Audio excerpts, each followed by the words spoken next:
Hey everyone, welcome to our holiday edition special Jungle Scout webinar. My name's Lenny, this is Jake. We're your hosts today. We've got a really fun live webinar for you all. So first off, if you're joining us live, thank you. And make sure you say hi in the comments. We can't wait to hear from you guys. We're gonna be doing a lot of really fun stuff today. We've got some giveaways. We're gonna be showing you some product research. And with that, Jake, do you want to go a little bit more into depth into what we're covering? Yeah, so like Lenny said, we're gonna do a lot today. And we're gonna start with 3 live product research sessions. So throughout this video, we're gonna go into Jungle Scout, specifically the product database tool, and show you a few different filter sets that we typically use to find profitable products on Amazon. And we'll tell you which filter sets we're using along the way. We're gonna find a product as well. And then as you can see here, we actually have 3 products that we're gonna open during this video. So you're gonna see the unboxing as well of the product that we chose. Throughout this entire video and in between these product research sessions, we're gonna do some live Q&As. So like Lenny said, at any point during this video, enter any questions you have and we'll do our best to come back and answer those questions during the live Q&A sessions. And again, those are gonna be scattered throughout this video. So you can leave your questions at any time and we'll try to pull those and then answer them. And then throughout this video, we have a few giveaways we're gonna give out. So we'll show you those once we present them, but just a quick sort of sneak peek here. We have some socks, we have some t-shirts, and we have some gift cards on Amazon, and some pretty nice ones too. So stick around for that, and this is gonna be a really exciting webinar. Yeah, it's gonna be a lot of fun. As Jake mentioned, we've got 3 products here. These are products that we have found using the filter sets that we're about to show you today. So we're gonna show you some real product research, but then we're also going to unbox products that we've found. So that's super exciting. Make sure to stick around for that. And these gift cards that we're giving away today are pretty decent. We've got, maybe I won't say the amounts, but definitely stick around for those for your chance to win here live. So with that being said, let's jump into it. What have we got first up? Yeah, so our first giveaway here, and again, we'll tell you how to enter these giveaways as they come, but this first giveaway, we're giving away 1 pair of socks, Jungle Scout socks, of course, and a Jungle Scout t-shirt. We have some samples here. Yes. There's a sock. Yeah, and then so what we're gonna do here is we're gonna roll a video, and it's a quick video. There's the Jungle Scout shirt. We're gonna roll a quick video here for you, and it's less than a minute long, so it's very quick, and it's about a new feature release that just got released on Jungle Scout. So if you're a Jungle Scout member, you can take advantage of this right now. But we're gonna roll this video, and then afterwards we're gonna ask you a question about the video. So if you're watching right now, watch this video very carefully, and then just think about some of the details that we could potentially ask questions about. Yeah. And that's how once you answer that question, we'll pick a random answer that is correct, of course, and do the giveaway. Perfect. So again, 2 things here. If you're using Jungle Scout, this is gonna be exciting because this is a brand new feature that you have access to. And secondly, watch this video again because you have a chance to win some prizes. So let's get into it. Without any further ado, pay close attention to this next video. In Jungle Scout's latest update, you'll now gain access to a new home dashboard from the moment you log in. Instantly understand how your business is performing with widgets that display your most critical performance metrics, such as total sales, profit, ROI, net margin, advertising spend, and now total ACoS. We've also added a new discovery section that makes it easier for you to jump right into the tools you need. Not only is it easier to find the right tools, but we're also making it easier to get help and find support. On the right side of the screen, a new section will showcase news, upcoming events, and quick access to the Help Center. Check it out for yourself by logging into Jungle Scout today.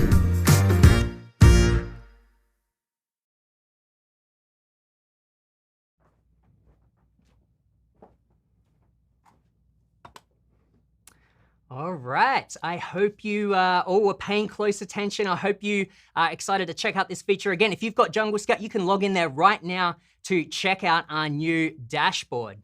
All right, now onto the giveaway. What is the question that we want people to answer? Yeah, so this is a fairly easy one. We're gonna make these easy so anybody can participate. But the question is, when you first log into Jungle Scout now, starting today, what is the first thing you're going to see? All right, so drop your answers in the comment section below for your chance to win our first giveaway prize. Now, we're gonna give it a minute or two for you to drop your answers in because there's a little bit of a delay between us live and you seeing our video. So drop your answers. We're gonna pick a winner for our first giveaway. Meanwhile, we're gonna jump into the chat to see if there's any questions that we can answer in the meantime. As we mentioned, we're gonna be answering some questions along the way. All right, so let's see if I can read this one. One question I couldn't find the answer for. If I start to sell on Amazon USA and I'm based in Saudi Arabia, tomorrow I relocate to another country, will my Amazon seller account still work? Yes, it will. The good thing about selling on Amazon is that you can do it from anywhere in the world. There is a number of countries that you can't create an account from. I think you just type in seller central prohibited countries or something to that effect, and you'll find a list of, there's a few countries that you can't sell from, but otherwise you can, you can live anywhere, move anywhere otherwise, and still sell on Amazon. So hopefully that helps. Alrighty, let's see. So got a lot of answers coming in got here. a lot of answers here. Looks like a lot of right answers. Yeah. All right, how should we draw this? Should I just like scroll up and down and you just like pick I'll do somewhere with on my eyes this? closed to make it Okay, unbiased here. I'm scrolling up and down so that it could be anyone that's answered. Hopefully you pick a right I gotta answer. make sure I'm gonna hit the screen right. Okay, and All right, Ronaldo Fleming, congratulations. You are our first winner. Actually, let me check. What is the correct answer? Is it home dashboard? the question is, or the answer is home dashboard. Very correct, Ronaldo. Awesome. All right, and so our very first prize is a pair of Jungle Scout socks. Is that correct? Yep, that is Woo, right. congratulations, Ronaldo. You have got this very fine pair of Jungle Scout branded socks. So we will reach out to you, or reach out to us, actually. That will make it easier. Yeah. And we'll send you out your prize. Awesome. And then we do have one more as well for the t-shirt. So Alrighty. Same thing again? yeah. Okay, I'm just randomizing all the comments here. They all look to be correct. Okay. And here we go. Let's see. I don't know how to pronounce this. I apologize in advance. Rui Valverde? Sorry if I got your name wrong, but congratulations. You are the proud winner of this fine Jungle Scout t-shirt. Yeah. If And you, yeah. I was gonna say, let us know your size as well. We have anything from small to XL, I believe. So Yeah. just let us know your size, and Definitely. we'll make sure to send you a t-shirt. Cool. Congratulations. This is fun. We don't do giveaways enough. I like this. This is great. And just having a quick look at these comments here. Some people saying that they love the new dashboard, which is awesome. Good. All right. Cool. I think that was successful. All right. All righty. Giveaway one down. Yeah. All right. On to the next item. What have we Yeah. got? So for this next giveaway, we're gonna do the same thing. We're gonna give away a pair of socks and a t-shirt. But this time we're actually gonna go into product research live. So we're gonna pull up a screen share here. And throughout this next giveaway section, we're gonna first just go through some product filter sets in the product database tool and show you how to find products with high demand and low competition. So if you've watched a lot of our videos on Jungle Scout, you know this is the one we preach the most. And again, high demand, low competition. And we're gonna show you how to find that exactly. So All right. yeah, So, diving into the screen share here. yeah, so just bringing up our screen share here, let's go through what the filter sets here. Or do you want to Yes. like drop those in for a moment? Yeah, yeah. Switch spots. Yeah, just for a moment. Okay, guys. So first, what we do is just confirming everything. We want to select our categories. And on Amazon, you can sell anything, but we typically don't like to sell anything like appliances. Sometimes arts and crafts is okay here. Switch spots with you again here, just going through the categories. So sometimes we don't sell a lot of electronics, and what you'll find here is like camera and photo, cell phone and accessories you don't want to sell. Obviously, electronics and computers you would not like to sell as well. And also clothing. Unless you're specialized in clothing, clothing might not be the best thing for you to start brand new on Amazon by selling. So we'd get rid of clothing there. Musical instruments is another one that is very hard to sell. on Amazon, unless you're a big name brand that makes those already. Software kind of goes with technology as well, and then video games sort of is right up that alley as well. So yeah, we select our categories here to sort of narrow down the easier products to sell. And now we're going into the filters to determine what would be a high demand product that has low competition. So we'll first actually start at the top product tier and select standard. The reason we do standard over oversized is simple because the fees of selling on Amazon for a standard product, really something that fits in a shoebox size like this, is significantly cheaper than selling oversized. So we select the standard there, and then going into our filters to determine high demand, or let's start with price actually. So another thing as well when it comes to the profitability on Amazon is you want to sell something above $20. Anything lower than $20, it's hard to break even on or make money, considering the fees and the product cost as well. So we're going to use 20 as our minimum here, and then really the price that we like as a maximum is 70. Anything higher than 70, it's harder to convince someone to buy from a no-name brand. So $70 will be our max here, and there's going to be a lot of products that will fall within that $50 price range. Great. So we have the price, and product tier as well sort of goes into the price as well. So the next filter, and this is the one that determines demand on Amazon, and that's our sales.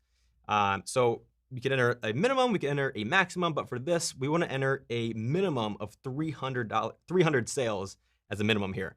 So basically, in a month, that's about 10 sales per day. Yeah, that's a really good number to shoot for on Amazon.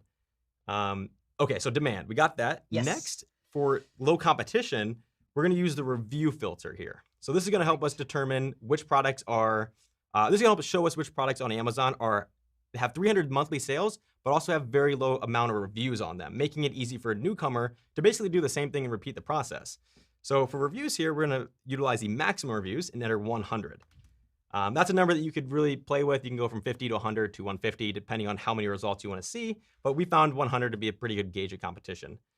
Those are your main filters. We have our categories, our product tier, our pricing, sales, and reviews filters. However, when we scroll down here before we click search, we can actually remove some keywords. And right now with COVID going on, we probably don't want to sell anything with masks in them. Yeah. Or even the word COVID would be nice to exclude, because right now on Amazon, you're going to find a lot of products like that. And we really don't want to get into that playing field. So yeah, we can exclude those keywords just to eliminate those products coming up in our list. And then, once you're... Let's do it. Yeah, search.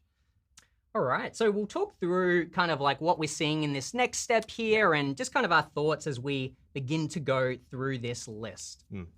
Alrighty, so what we're seeing here, these are all the entries that are matching the criteria that we've set, and you can obviously scan all of the relevant information that we've talked about, the number of sales, reviews. There's a few other bits of information here, but what we're gonna do now is just kind of scroll through and look at the pictures and the titles. That's how I prefer to approach this. So what I'm, looking for is something that seems like it would be simple to make. Not too many moving parts, it's not breakable. Those are kind of the main things I'm looking at. Maybe it's a little bit weird. For those of you that have followed Jungle Scout for a long time, you'll remember Greg's weird rule, okay? That basically means the really, hot, sexy products that everyone thinks of are typically not the best products to sell on Amazon because they're so competitive. Usually it's like a slightly more obscure product, but actually has a lot of sales and kind of has an audience that sell well. So let's kind of scroll down. Jake, jump in if there's anything that stands out to you. Yeah. Seeing some clothing there. I'd prefer to stay away from I was going to say, one thing we can do here as well is definitely see a lot of clothing here. We could remove it from the category if it's not removed already. Yeah. But another way I like to remove that is if we exclude more keywords. So what we're seeing here is there were hats, there were clothing, of any sort of type of clothing, and you see women's and men's as sort of to differentiate which type of person can wear those clothes. So what we could exclude here as well is men's and women's. Okay. Men's, women's. Yeah, just to help that process, because sometimes you'll find clothes in different categories outside of clothing. You'll see them in like sports and outdoors and other sorts of categories like that. So cool. I hadn't unchecked clothing by mistake, so I've done that as well. So we should be covered. Yeah, and then we sort of reset here as well. Okay. Cool. Well, yeah, again, jump in if there's anything that you see. Hmm. So, okay, there's a large turkey flat feather trim. So that's that's probably seasonal with like my first instinct. It has like Halloween, so it could be a product that was selling well at Halloween. Yeah. It also says turkey, so I don't know if it's got anything to do with Thanksgiving, but there's that. Christmas ornaments, again, feels like it's seasonal, which is another piece of criteria that's worth talking about. Typically, I prefer not to sell seasonal products, Christmas gifts, or Halloween products. These are things that sell really well at one time of the year, but I much prefer something that will sell well all year round. Now, all products tend to have a little bit of seasonality, or maybe 1 or 2 months where it does sell a little bit better, but what you're looking for is something that sells reasonably well all across the year. So keep that in mind. Let's jump back to our screen share. All right, got some jerseys. We have a hat. Yeah, extension cord is one of those ones that can sneak in there. It's a piece of, technology that we don't want to get involved with, but snuck through the cracks there. I prefer not to sell things that like you eat or consume, go in or on the body. So I'll probably stick away from like the coffee pods or whatever that is.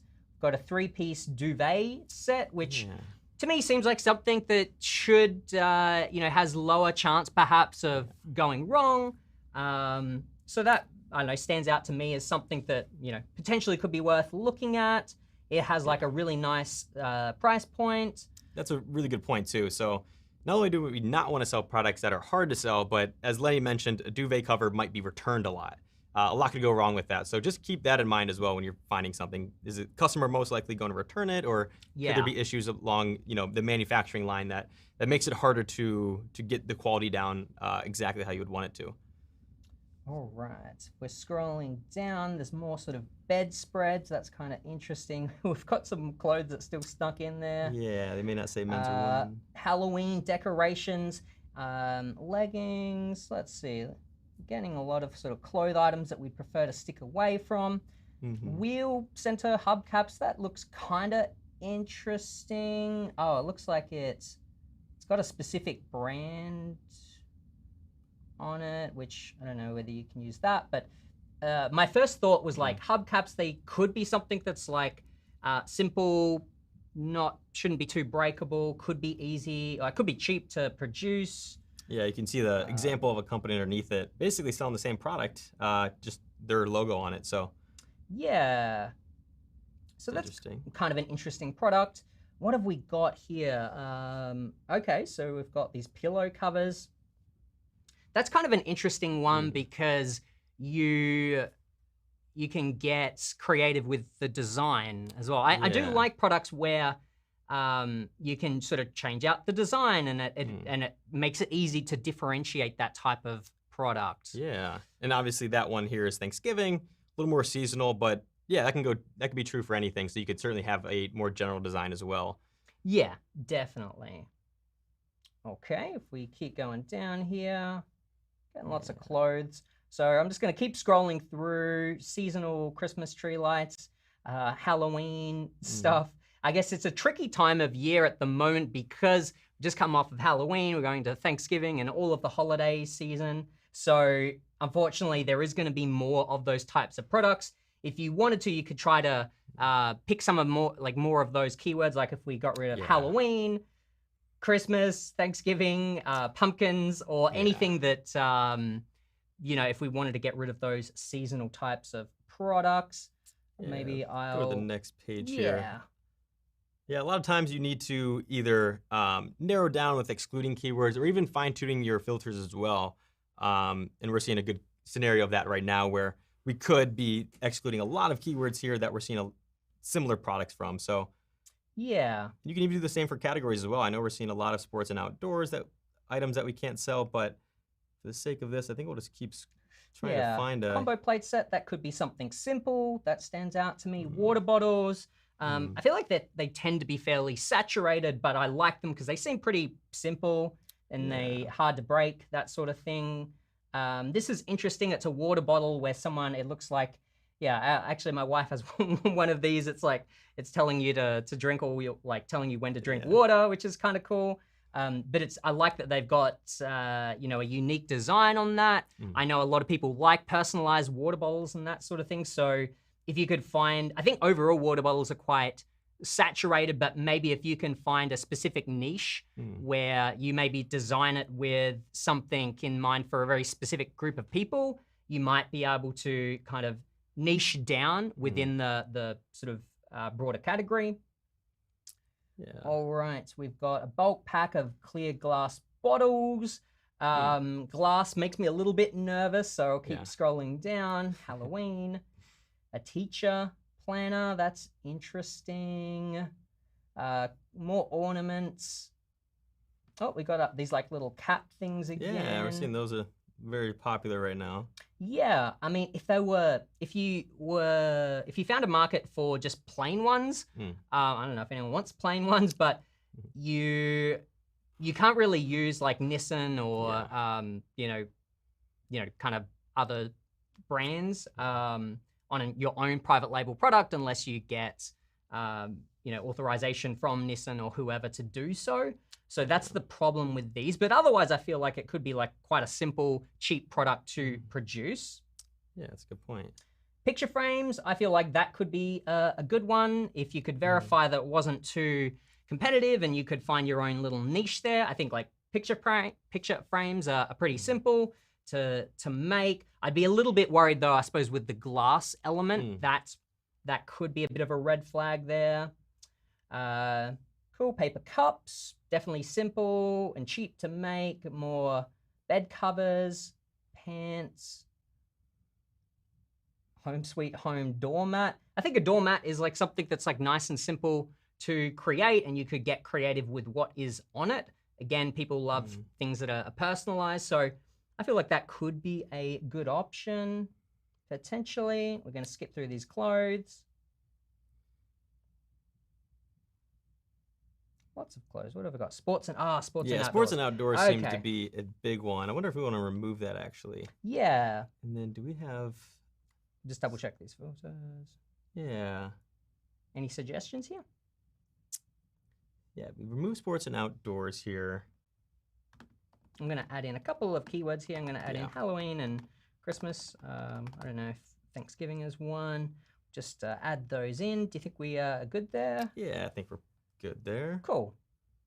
Yeah, we're starting to see a lot of repetitive products that we weren't super interested in. So this is part of the process, is trying a set of filters and then refining it. If, like us, you're seeing a lot of something that you don't want to be seeing. That's interesting. Okay. Which one? Right here. So I know we talked about glass, and Lenny made a really good point about it breaking potentially when you're shipping it. But something that is glass, you have to make sure anyways that you can package it in a way that it's not only presentable, but will have enough structure in there to make sure that they're not hitting against each other. So there are ways to still sell glass items. So don't be too afraid if something is glass, if it's a good opportunity. This is one where I think is a really interesting product right here. Yeah. A lot of sales. The monthly revenue on this one product is $12,000. What are the reviews at? All right, where are those? 79. Okay. So 79 reviews on this product that's gaining $12,000 in sales per month. It is a glass item, but that's a product there that I think is pretty interesting. Yeah. It's in the kitchen and dining category. We know that's a huge category on Amazon. And there's probably a lot of ways you can vary that. So that's a 2-set. Yeah. Do we want to take a look at some of the other products related to it, or? Yeah, so should we run a search? Yeah, we could run a search on it. So let's just view it on Amazon. So that's a really handy button. It takes you to the listing on Amazon.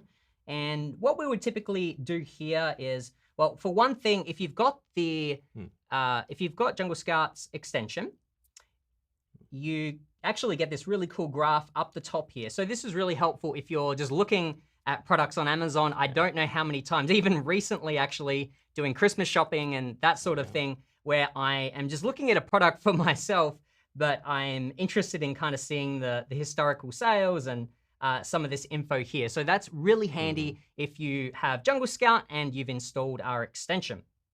But next step here is we will now do a search. This particular listing matches the criteria that we set of high demand, low competition, good price point, but we really want to analyze the entire niche. So what we're gonna do is just have a guess at what this is called and type it in. Yeah, maybe like... You're thinking glass food canisters or something slightly different? Maybe like glass jars, and then with bamboo lids would sort of help niche it down a little bit there. Glass jars, okay. Yeah, with bamboo lids, because certainly you could probably find some glass jars with metal lids, some plastic lids, and all different types of lids, as you can see here with lids. And it's a good idea to use Amazon's autofill. So I was just typing this in slowly to see what Amazon is suggesting as the top searches. Oh, there we go. And we can see that bamboo lids is here. So I feel pretty confident that this is, you know, one of the more used keywords. Yeah.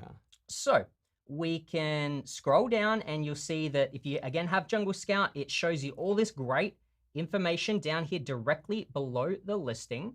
Or we can open up Jungle Scout up here. Just go to your extension in the top right corner. I know mine is really tiny, but you click that one, brings up all this great information. So now, right at the top, we can see it gets over 350 sales on average per month. The average price point is around about $26-ish, which is good. Again, it's over our sort of $20 mark, which is great. Yeah.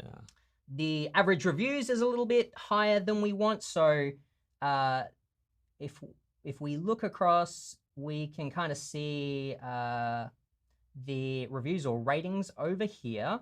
So it does look like there's a few that are a little bit higher. Yeah, and one thing to note here too is on the top bar here with all those metrics, including opportunity score, that is taking into account the entire first page. So a lot of times when we're looking at this data, we primarily are only looking at the first 10 or so products. So just keep that in mind with this, those top metrics there. It is taking into account everything on page 1. Gotcha. All right. Excuse me. So, cool. So, looking at the opportunity score, that gives you it gives you a first indicator. So 3 is, you know, isn't super high. It tells you medium demand, high competition. A lot of people ask what opportunity score should we go with, and you know, typically anything above like maybe a 6 is good. But again, it is just a starting point. I would dive in and look in more detail at these numbers. Yeah. Alrighty. Do you want to jump in and keep going with this for a second? I'm just gonna grab some water. Yeah. So it's interesting to see here. Like we were talking about, there's a lot of different ways that you could sell this product. We're seeing here, this looks like that's a 12-pack there. We also got maybe it'd be a 5-pack, a 4-pack, 16-pack. So there's a lot of different variations. So that will affect the price points on these products and of course the sales as well. So taking that all into consideration, one thing that we're gonna look at first is the monthly sales. You could also look at daily sales, but we're using monthly sales and that's what we entered into the product database filter set as 300. So verifying the demand here, we wanna make sure that there's enough demand here. And again, we're gonna look at maybe the top 10 or so products and seeing some products here with this guy here seems to be really dominating the first page, getting over 1,000 sales per month. And there's some other guys here making significantly less. The 16-pack is selling over 300. A 4-pack is selling 136. There's some other people down here selling more. So these are probably more what we want to see, 600, 400, and 800. We could keep scrolling down and see a lot of scattered numbers here, 500, 1,000. So really it depends which products we want to look at. And what I'd recommend is really taking even more than 10 in this scenario. So we know we want to sell glass jars, but again, we don't know if we're going to sell a 2-pack, 4-pack, or 8-pack. So we may want to get a larger number and then later sort of organize it by a 2-pack, a 4-pack, 6-pack.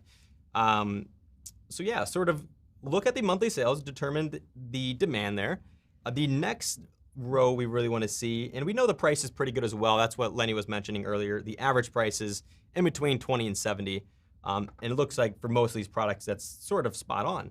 So after monthly sales to verify demand on this niche, we want to go to the rating number column here. And the reason it's called rating column and not reviews column is because recently I should say, Amazon has changed the terminology from reviews to rating. They're trying to make it easier for customers to leave feedback on a product. So you can just leave a 5 or a 1 through 5 star review rather than a rating rather than a written review. So we changed that column here to rating number. So just keep in mind that means reviews. So that's what we're going to use this column to sort of verify the competition.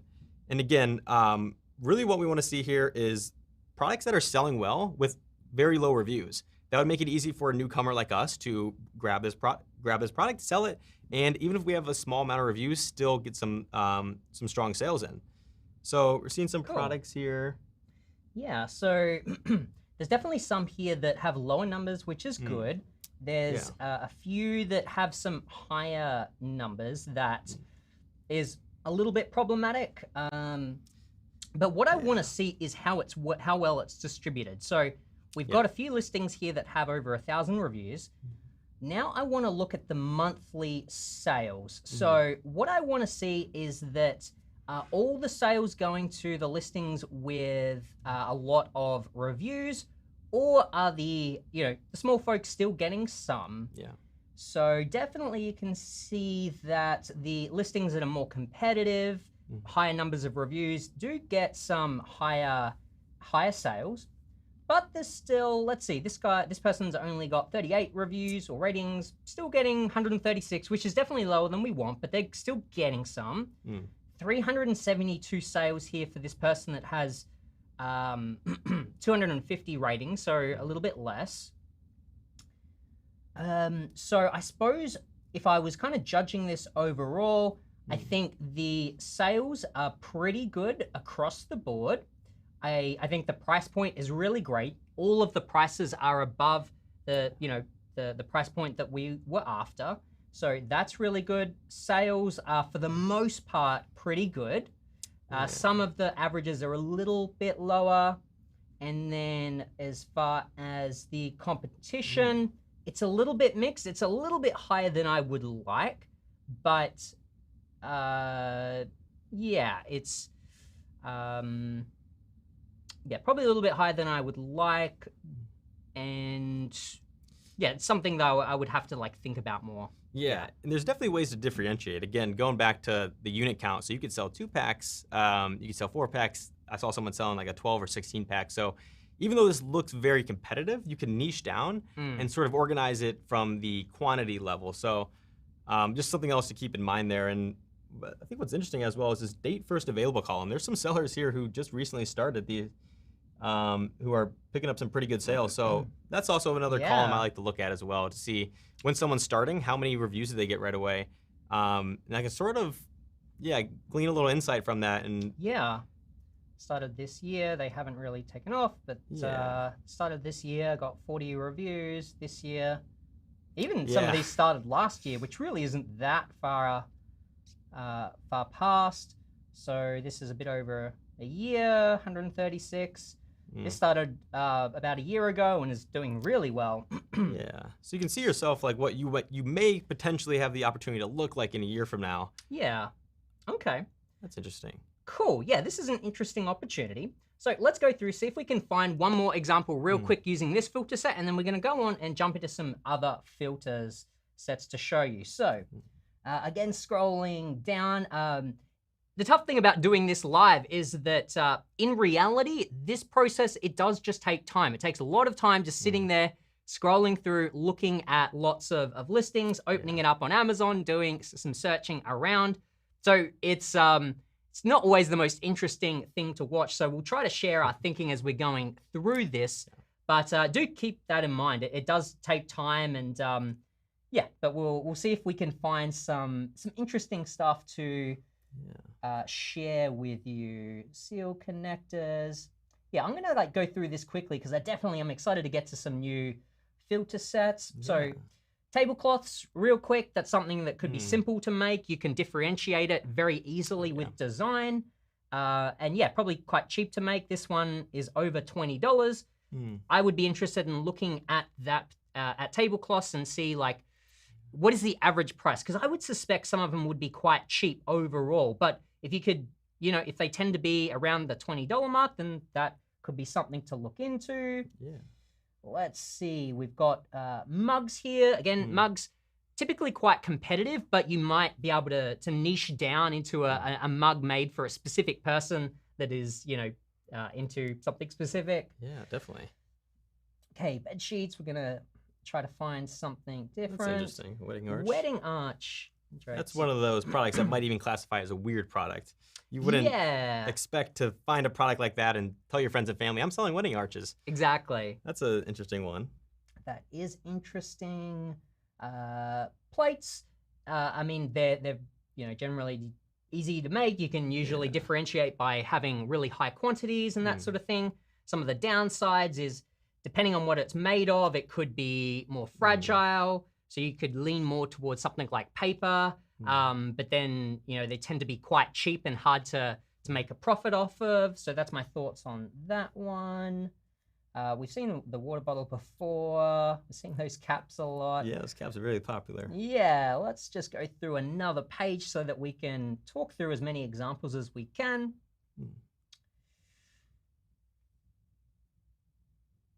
And for those of you that are just joining, we're doing some product research. We've also got another giveaway coming up very soon. We're doing a number of giveaways today, so make sure to stick around for that.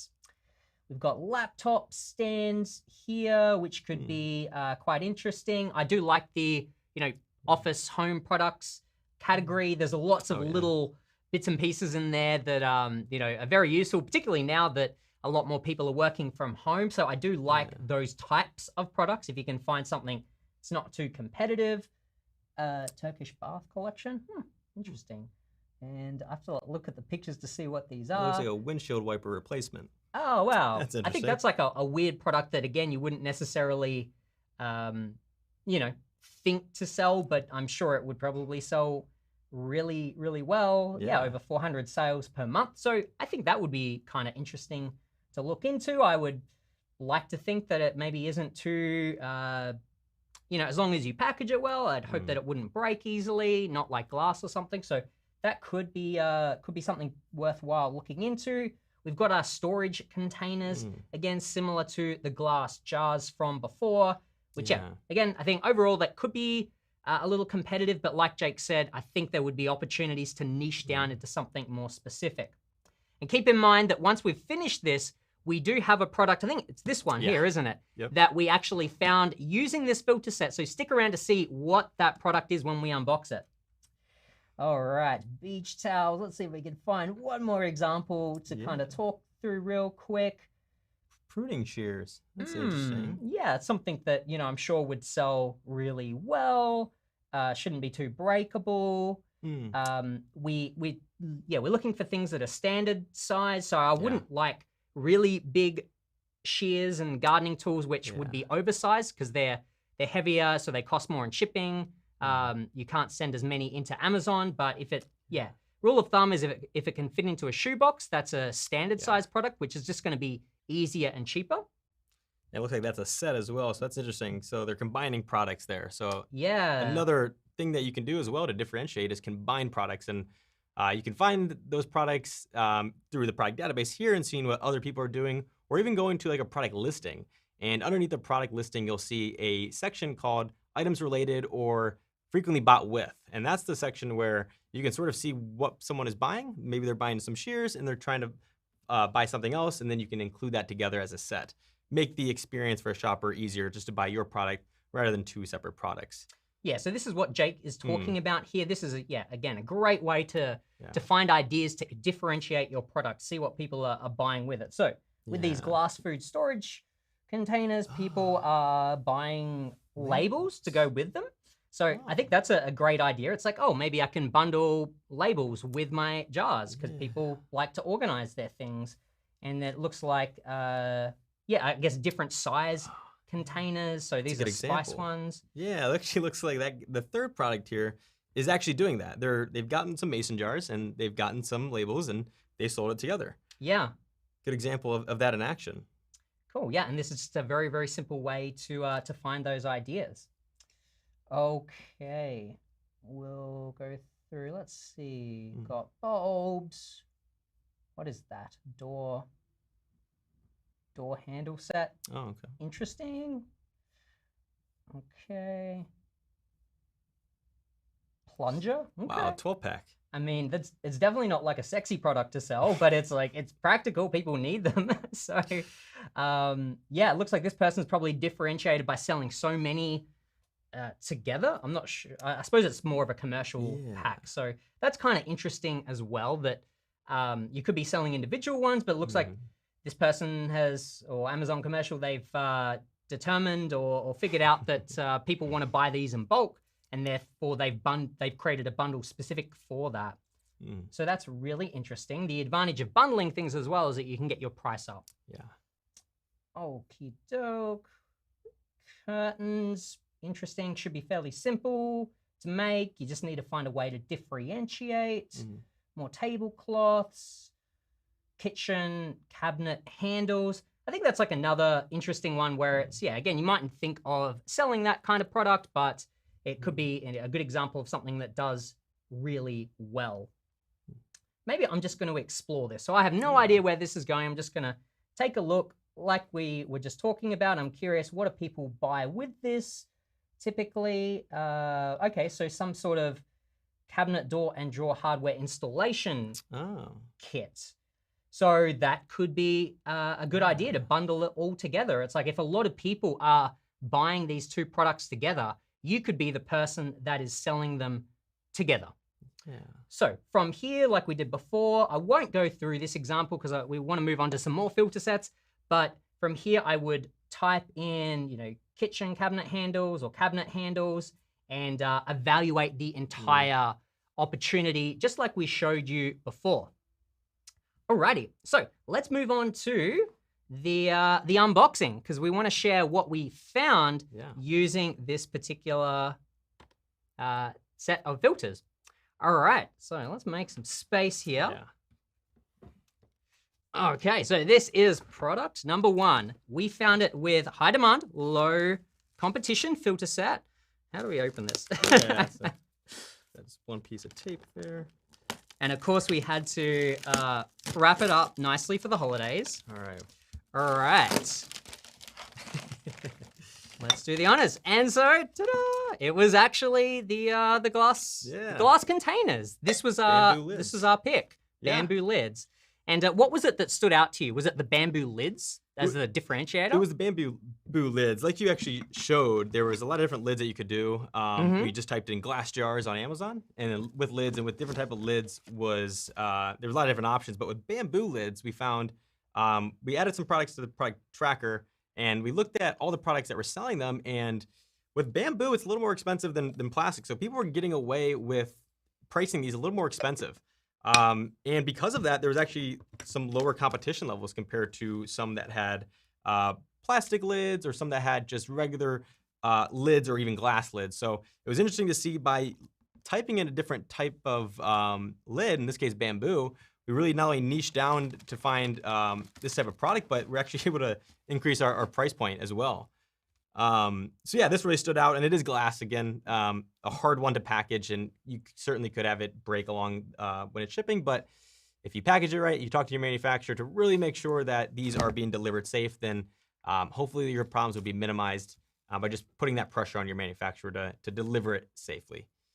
But yeah, that was our first product. Cool. I hope you guys enjoyed that. Again, yeah, I think the main point here, like we've just spoken about, is that, you might find a product that might seem competitive overall, which when we run the numbers, there's definitely some competition there, but always, well, maybe not always, but consider doing some digging, because you might find a sub niche or variation, like here, like Jake said, the bamboo lids. It seems like that's something that is important to certain people, so it could be an opportunity to, niche down a little bit.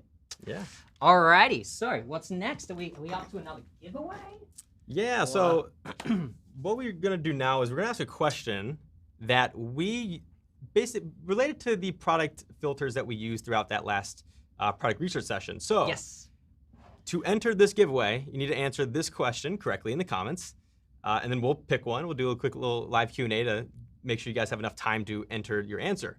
So if you're ready, the question here is sorry, let me pull it up. To determine competition in the product database tool, which filter do we use?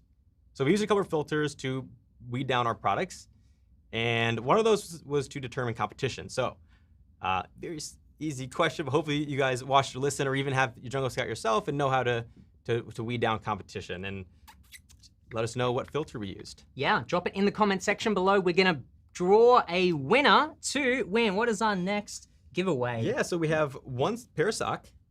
One pair of socks. Yeah, and then we got a t-shirt in whatever size you are. Yes. All right, so we've got these up for grabs. You can enter every single time, so we've got more prizes coming as well. I mean, I don't know why you wouldn't want these socks and the t-shirt, but definitely enter now. We're gonna draw winners in a moment.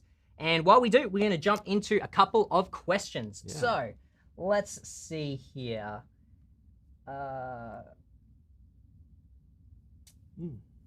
Interesting thought to bundle items that are frequently bought together. Cool. All right, I'm gonna answer this one. I know it's very topical. So the question here is, should I be concerned about shipping delays, or is that something that we should be concerned about? Unfortunately, that is a bit of an issue right now. Shipping times are just really slow. There's not much that can be done about that. Should you be concerned in the long term? No.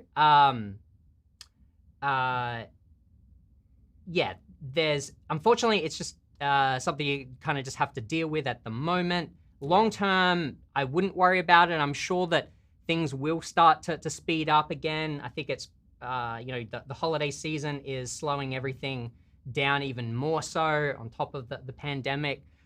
So short term, it is frustrating. Long term, don't worry too much about it. Yeah, and just know everybody is in the same playing field here. So yeah, you can't be concerned, but so are your competitors. And because of that, I wouldn't be too concerned about that. All right, I'll see if I can find one more question real quick. Oh, maybe that's where I was at. Okay, Okay, this is a real quick one. Can we do a non-glass product? Can we do a non-glass product? I have a limited source of capital and don't want to take a risk with glass. I mean, short answer, I'd say yeah, absolutely. I'd typically recommend staying away from glass type products. And if you have anything to add there? Yeah, if you found a great opportunity, again, we found a pretty good opportunity, and it depends how much you want to roll the dice there. But if you can find a product that isn't glass, certainly you're going to be safer there. But with all products, there are going to be a certain reason for a customer to return the product. And in that case, if you are selling a glass product and you can make it plastic, for example, then potentially try to do that as well. But you don't need to sell glass, and then vice versa. If you want to sell glass, you can, but just be very careful. Awesome. All right, let's pick our giveaway winner. Yeah. Well, actually, 2 giveaway winners for our socks and the t-shirt. We have a few answers in here. Maybe I'll just do the same thing again. Yeah. If you want to draw this one out, just picking someone random on my screen. He's not going to be looking. Yep, looks like a lot of right answers. Yeah, and here we go. Okay. All right, we have, sorry again, I'm terrible with names. Ithne McBride? Yeah. If you're still here, let us know. Reach out to us. Congratulations, you have won our Jungle Scout socks. So comfortable. Very comfortable. Yeah. I'm wearing mine now. All right, and the second giveaway winner for the t-shirt. Persia George. I'm sorry, I can't pronounce your name. But congratulations, Persia. You have won a Jungle Scout t-shirt. So make sure to reach out to us for your prizes. Yeah. And with that, we're going to move on to the next segment. What are we covering next, Jake? Alrighty, so we're going to go back into the product database tool, and we're going to go through a filter set here that isn't as common, but something that still a lot of people use on Amazon to find the product that they want to sell. So we just did high demand and low competition. This time we're going to try to find a product that has high demand. We usually don't like to budge on high demand, so we try to keep that in as much as we can. And then we're also trying to find a product that has poor ratings. The reason we're doing this is, again, high demand is always great. You want to sell a product that has high demand. But if a product is selling very well on Amazon and has high demand, but it also has poor ratings, so if it has a very small, it has like a 3-star rating or under, for example, then that means someone can come in, improve the product slightly, and expect to make or assume that they can potentially make similar amount in sales. So that is what we're going to find now. And we're in the product database again. We have the same categories that we have selected. Cool. Same product tiers. So it looks like we're sticking with the same product tier. We want standard. We want the same price range, the same number of sales per month. But what's the main thing we're going to change here? Well, we're actually going to remove the minimum amount of reviews. Yep. And this time, again, to find a product with a poor rating, we're going to use the max rating column. So for filter. So let's do 3.7. 3.7. And so what we're talking about here is this. This is the rating that every product on Amazon gets. 3.7 is actually, or a maximum of 3.7 is typically quite a poor rating on Amazon. So that's why we're going to be seeing products that sell well, despite the fact that they're rated poorly. And one note on the 0.7 aspect here. So on Amazon, anything lower, 3.7 is actually displayed as 3.5. So we could have just chose 3.5, but on Amazon, they round up and round down. So we're going to be choosing 3.7 just to give us some more products to choose from here. But that would be a 3.5-star rating on Amazon displayed. Alrighty, we've got our search results here. I just left the excluded words in. Let's start to take a look. And again, we're just going to talk through what we're seeing here. It's interesting to note here, too, our list is now 103 products. So yeah, we've really narrowed it down. Way more digestible, I believe, to go through here and find a product. Okay. And that's something to play around with as well. Sometimes that, you might get through this 103 products and then maybe you will, ease off on some of the filters here. Again, it's just a matter of experimenting with different numbers and seeing what you get. Yeah. All right, what have we got? So we've got a shower curtain set. That's kind of interesting. Yeah. Car seat covers. Got an outdoor bench cushion. Okay. Thought they were selling a cat for a second, but it looks like it's a cat vest. Specifically for a hairless cat. That's interesting. Yeah. I know not much about that, but that's kind of an interesting way to like niche down to like hairless cats might need specific products that not other cats need. So that could be like a good way, again, because like cat products would be very competitive, but maybe hairless cat products might be something that you could break into with less competition. Yeah. In fact, if you have a hairless cat, let us know in the comments. Yeah, I'd love to know more about hairless cats. Yeah. Okay. Oh, that's funny. We have a car windshield. Dwight peering out of your...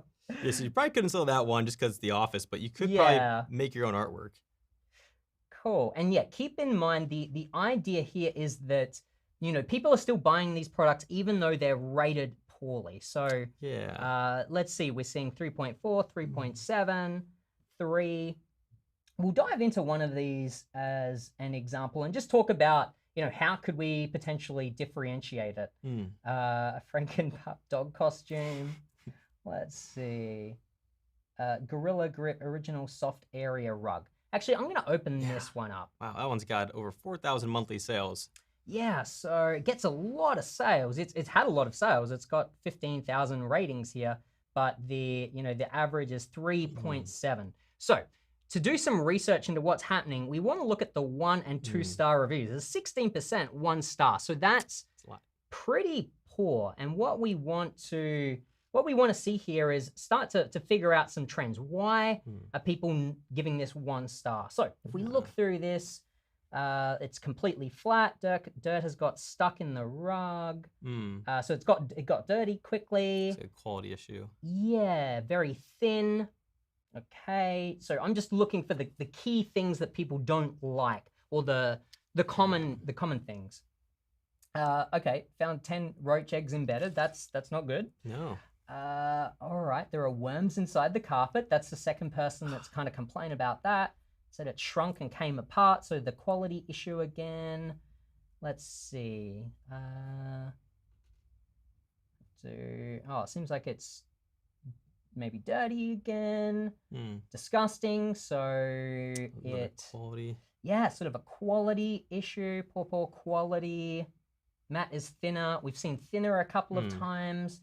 Here we go again, very thin. So either they're not doing a very good job of explaining what the mat is, like they're perhaps not doing a good enough job of explaining that it is a thin mat, or they're promoting it as something that's not thin, and customers aren't getting what they're expecting. That looks to be the last review here is advertising is not as advertised.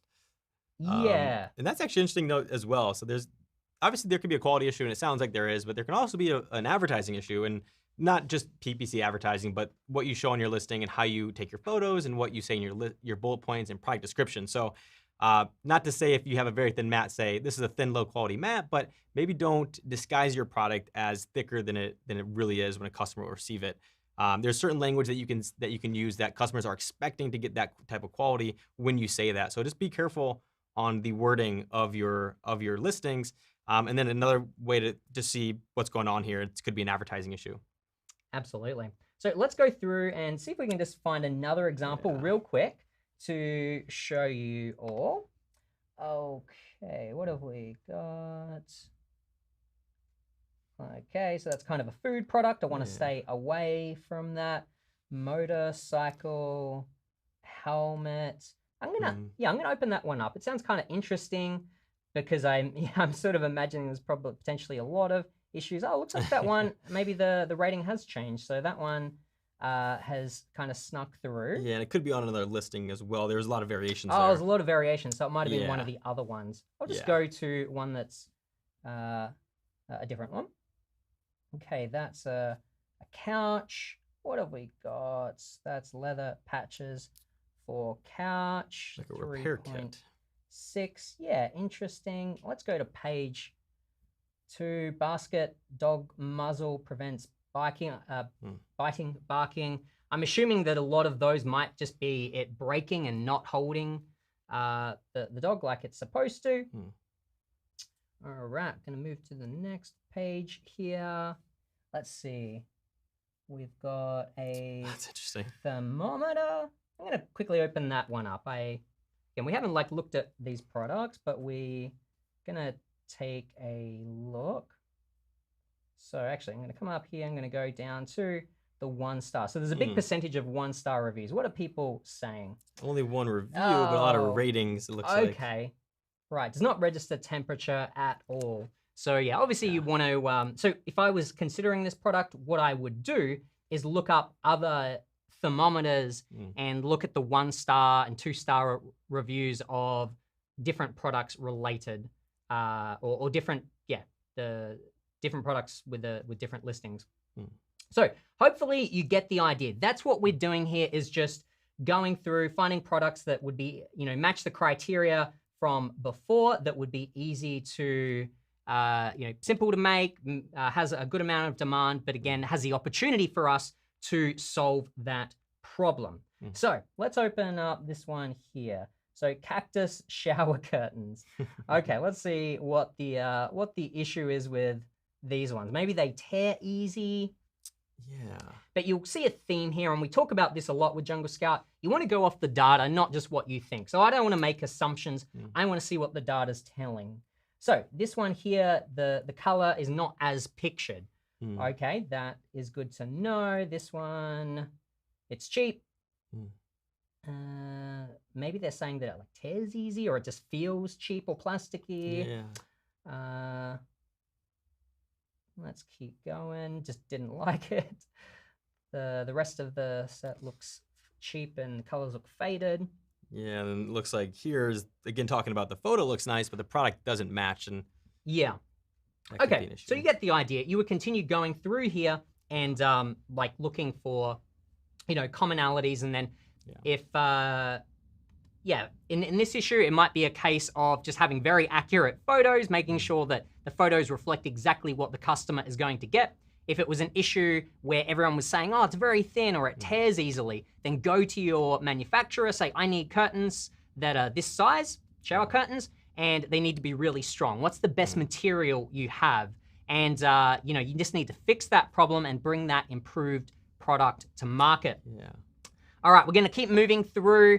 That is kind of our second filter set, and one that we highly recommend.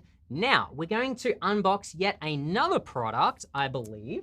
Yeah. If I can find it. See that guy right there. All right, so this is a product that we found using the filter set that we just showed you guys. Yeah. So let's open it up. How should we do this? Yeah, and again, this is a product that has very high demand and poor ratings. So a great one to improve upon. Yeah, maybe not use ourselves. I don't know if anyone can guess what it is. Have we shown this product yet? I don't know. All right. What do we got here? Okay. Keeping everyone in suspense. I just can't open this very well. In fact, we have this shower curtain set. It's not the exact listing that we found, but let's see. Yeah, We've got... This is the rugs, it looks like, yeah. Yeah. Because I noticed in some of the reviews that we were just reading for that other listing, I think some of them were saying that they didn't mind the actual shower curtains, but they didn't, it was something about like the set. They didn't like the mats. And one thing we did note when we opened this up, it's very wrinkly, of course, but there is an instruction guide on how to take out the wrinkles. So potentially you could have some customers not aware of that, or maybe didn't do it properly, but then you also have the product itself comes like this. So just something to keep in mind. You're asking the customer now to do a little bit more work to make this presentable. Yeah. How they saw it in the picture. Cool. All right, moving on. I think it's time for another giveaway. Is that right? Okay. All right, what have we got this time? So very similar to the last question for the last product research section, we're gonna ask a question related to one of the filters we used to determine the poor rating. So again, we found a product with high competition, and now we wanted to find products that had very poor ratings. So that's a very good hint I think I just gave. So what was the filter that we used in the product database that we used to determine poor ratings? Drop your answers in the chat. We're going to pick a random winner from your comments. So make sure to drop that in. Let's jump to some questions. If there are any questions. I'm gonna go scrolling through the chat here. Let's see. That's a good question. Oh, I think I just saw a comment from Shane saying that he had to leave, but I'm going to answer his question anyway. How concerned should we be with Amazon increasing fees again? This is something that typically does happen, I guess, probably every year. They go up a little bit. I think that they are going up again in January. Looks like January Q1 fees are going to go up, and I feel like that's just a better reason that we always teach is to sell a product that you can make good margins on. These are usually unexpected. Typically they don't happen annually, but you should just expect them to potentially increase as time goes on. So when you're finding a product, again, that's why we like to start with $20 minimum. But as time goes on, I imagine that will bump up to 25 to 30, and with fees increasing, you just got to keep that in mind. I wouldn't be too concerned about it. Again, everybody's dealing with this. It's not just your product. So there should be a level of concern, but nothing too frightening there since everyone else is dealing with it too. Yeah, like you mentioned earlier, everyone's in the same boat. This is affecting everyone. The fee increases, they certainly do add up, but they individually they're quite small. And the best thing you can do is, like Jake said, have a really healthy margin, which is something we talk about all the time. All right, looks like we've got a whole bunch of people that have commented below. I'm gonna get you to close your eyes, pick a winner. Okay. We've got a whole bunch. All right, I'm gonna put this one up on screen. Congratulations. Right. Congratulations, Wandering Samurai. You have won our next giveaway. Which one? Got some socks. Got some socks, okay. We do have some other products, but we're still working through the socks. But these are some fine socks. Yes. Got a little Jungle Scout on there. Congratulations. Definitely reach out to us. Yes, congratulations. On to the second. Okay, this is for a Jungle Scout t-shirt of your size. Who's getting the t-shirt? I'm gonna, let's see. Looks like the winner is Ali. Congratulations, you have won a Jungle Scout t-shirt. Make sure to reach out to us to claim your prize. Yeah, let us know your size. All right, so we've still got some more giveaways to come after we do a little bit more product research. We've got some Amazon gift cards coming up, so make sure to stick around for your chance to win those. And also, of course, we've got Black Friday at the end of this week. And so, of course, Jungle Scout has some great deals, which we are going to be sharing with you today. You can learn about Black Friday deals if you are looking to get your own business started and try out all the tools that we're talking about today. So stay tuned to learn more about our Black Friday deals and for some more giveaways. Alrighty, what's next? Let's get into our next giveaway. So for this one, we're gonna go through our last product research filter set here. We just did high demand, low competition. We just did high demand, poor ratings. And very similar with a little twist here, we're gonna do, again, high demand, of course.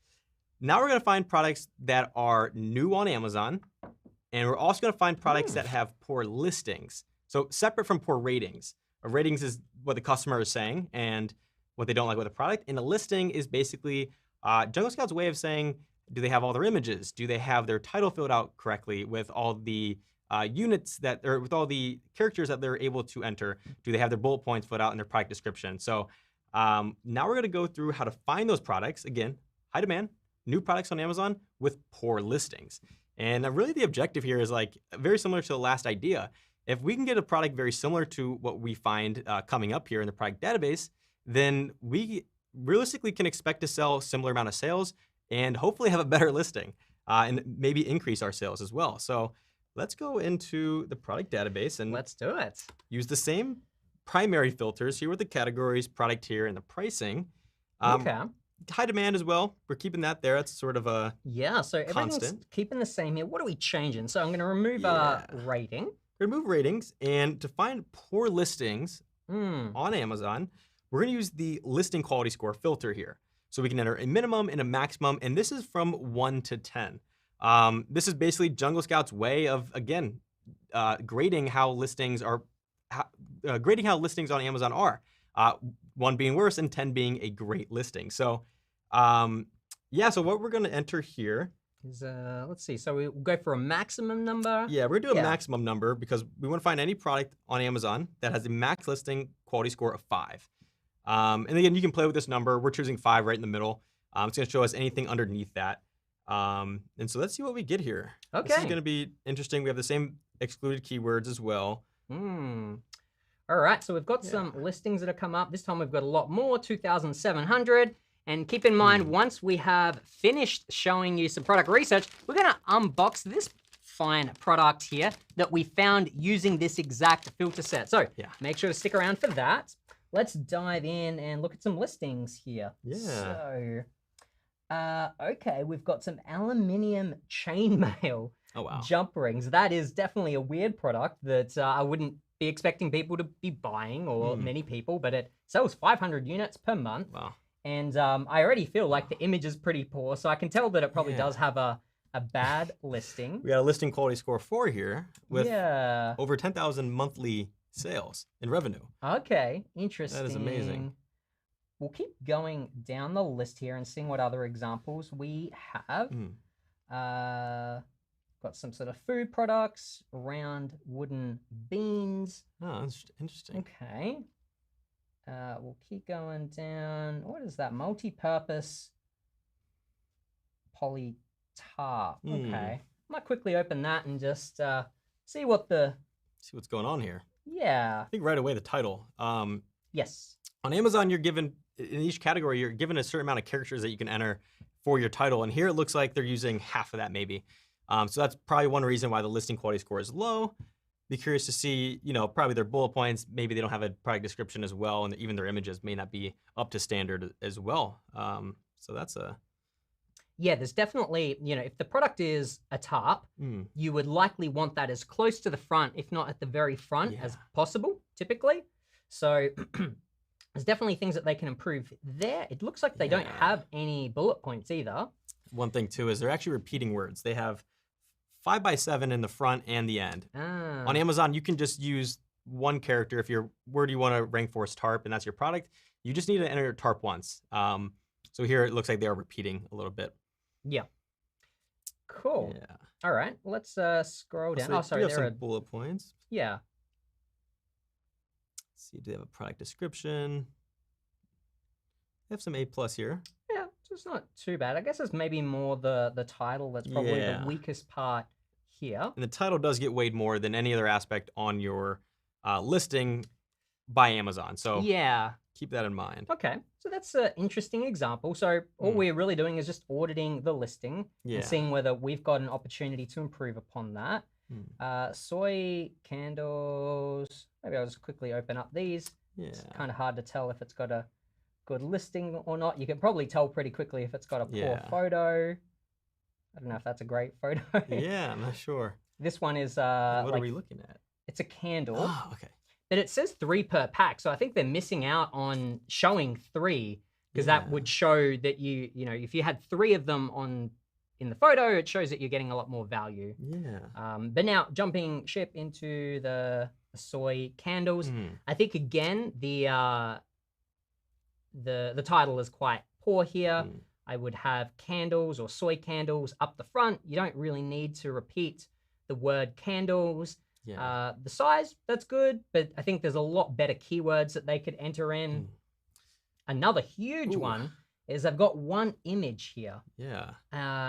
They've got 1 image. They're not making use of all of this real estate. You can have up to, I think, 9 images, I believe. Is that right? Or 7? No. You have a maximum of 9. 9, yes. 7 appear here, 9 in total. And so they could be using all of these to show how different people use these candles. You know, show it with the lid off so that you can see inside of it. Or there's like so many things that they could do to help customers or convince customers to buy their product. So they're missing out on a lot of opportunity there. Another thing as well, another really great tip is to upload high resolution images. I think it's something like at least 1500 by 1000 or around about that as a minimum. And what that enables is in a lot of listings, I don't know if you'll see, basically makes the image zoomable like this. And I think Amazon has released some stat that zoomable images are, you know, more likely to convert when people, you know, can zoom in, and when they open it up, they get a nice big picture so they can see it clearly. This one is not zoomable because I can see that, you know, it's not zooming in for me, and I don't have the option to like click and zoom in. So that's another thing as well. More images, make them high resolution. Let's just stack on. Let's see what else they don't have. I noticed they only had 2 bullet points up top as well. Okay. Yeah, so they're not making use of all of this real estate. It's a very short one here, which is really repeating what's in their title. So they could have used this opportunity to point out one of the benefits or features of their candles rather than just repeating what is in the title. Yeah. And then I mean, generally you use these to like convince people to buy your product, but this is to kind of, seems like a negative thing, telling people that they could be charged a fee. So, yeah. But keep in mind, we're pointing out a lot of these negative things here, but remember, people are still buying a lot of this product. So our point here is that you then can come in, if you're seeing that this is, you know, across a lot of these soy candles or other types of candles, if you're seeing that this is a trend where a lot of them are poorly listed, you have the opportunity now to sell your candle, but just to do a much better job with the title, with the images, the bullet points, all the things that we've just picked out. Yeah. All right, we'll quickly find one more example and then we'll move forward and get to some giveaways because I know everyone's waiting for that. We've got a bed wedge cover. That is interesting. I don't really understand what that is. I'm gonna keep going down. Sharpies. Oh. Sharpie, yeah, I put on myself Sharpie. Yeah, let's see. Abrasive disc. Oh. Made in the US. Okay, wrap kit.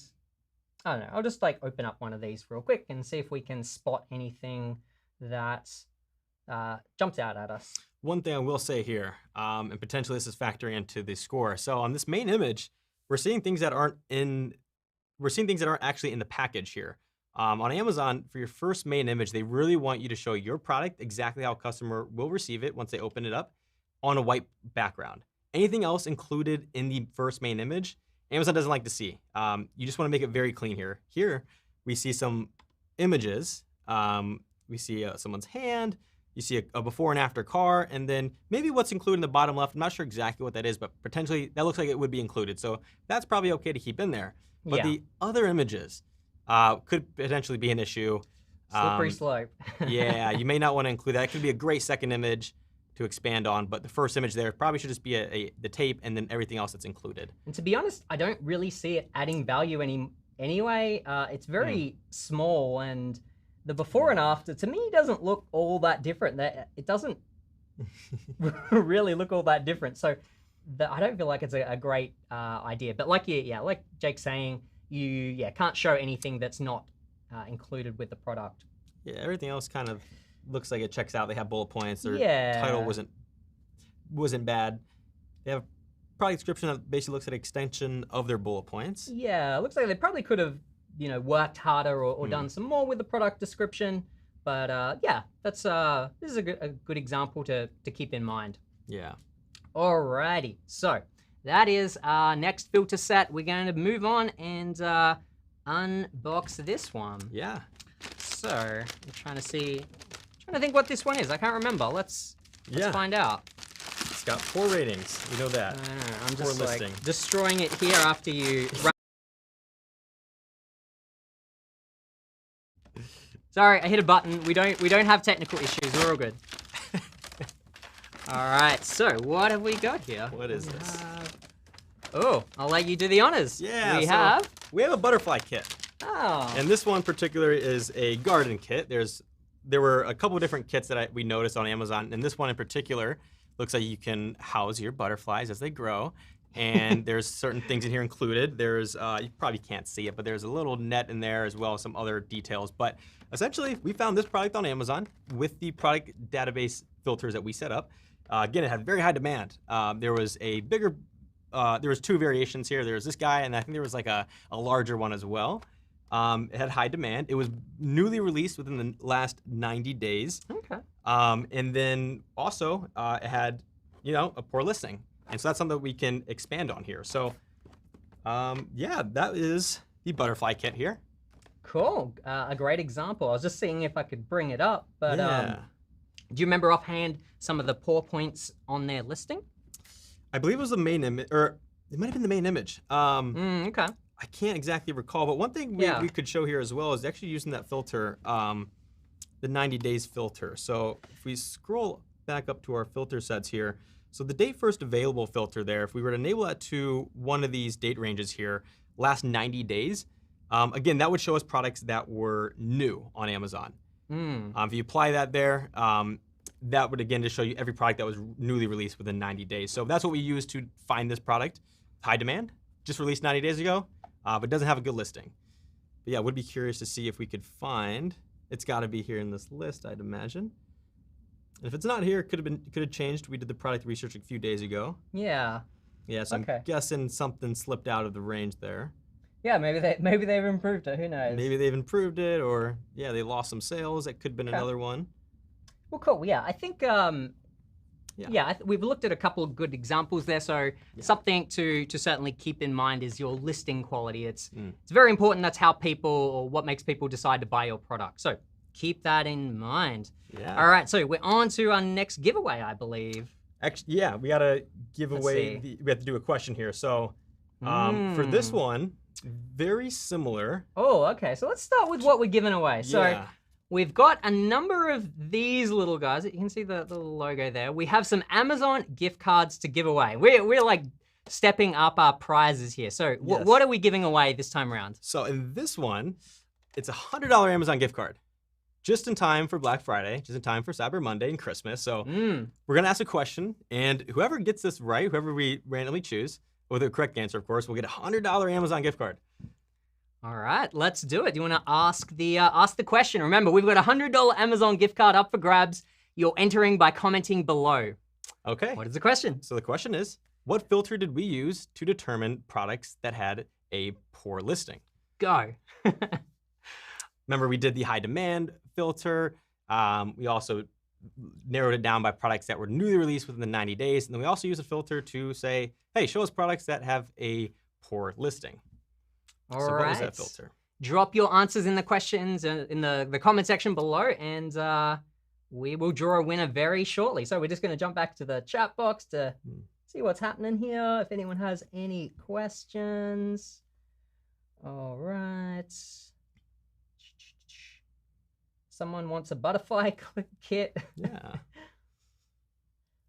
All right, here's a quick one. So is the business usually the same name as your storefront name? So no, it does not have to be. It can be. Your business name is really just you can set up a legal entity, let's say an LLC, for example.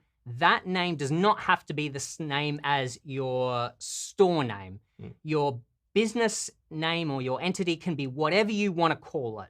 It can be, like Jake's Products LLC, but then your store name can be, again, whatever you want to be publicly displayed. Yeah. So they can be two separate things. I guess that's the short answer there. Yeah, and you can also change your store name. If we were to, set up we're going to sell this product here, our store name could be Lenny's or Jake's Butterfly Gardens, and that could be different than our business name that is registered. But that's a good question. A lot of people ask that question. Alrighty, I'm gonna see if I can find out one other question. Oh, okay, here's another one that's kind of related. I think it's a good one. When you, oh no, it didn't appear up on screen, but it was when you trademark, where did it go? The comments go, the chat box is going crazy.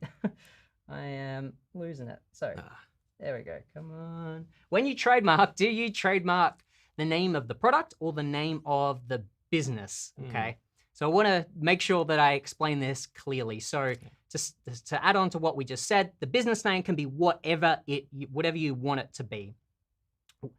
The reason to get a trademark when you're selling on Amazon is to trademark the brand name of your product.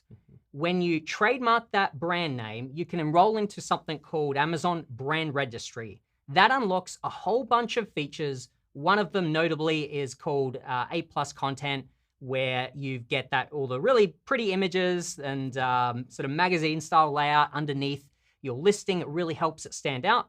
You get videos that you can put on your listing. There's a whole array of features. And so to come back to your question, you're trademarking the brand name of your specific product. Now, in the past, you might have different unrelated products that you're selling, and you might have a different brand name for each. And you can still do that. However, keep in mind, if you want to get access to Brand Registry, each one of those brands would need to be trademarked.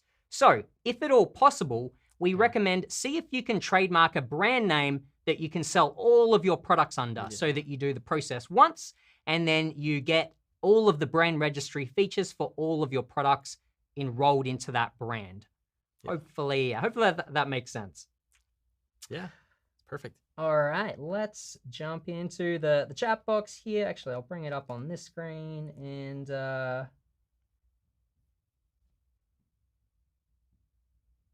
wow, we got 3 pages, 4 pages. Everyone wants the gift cards.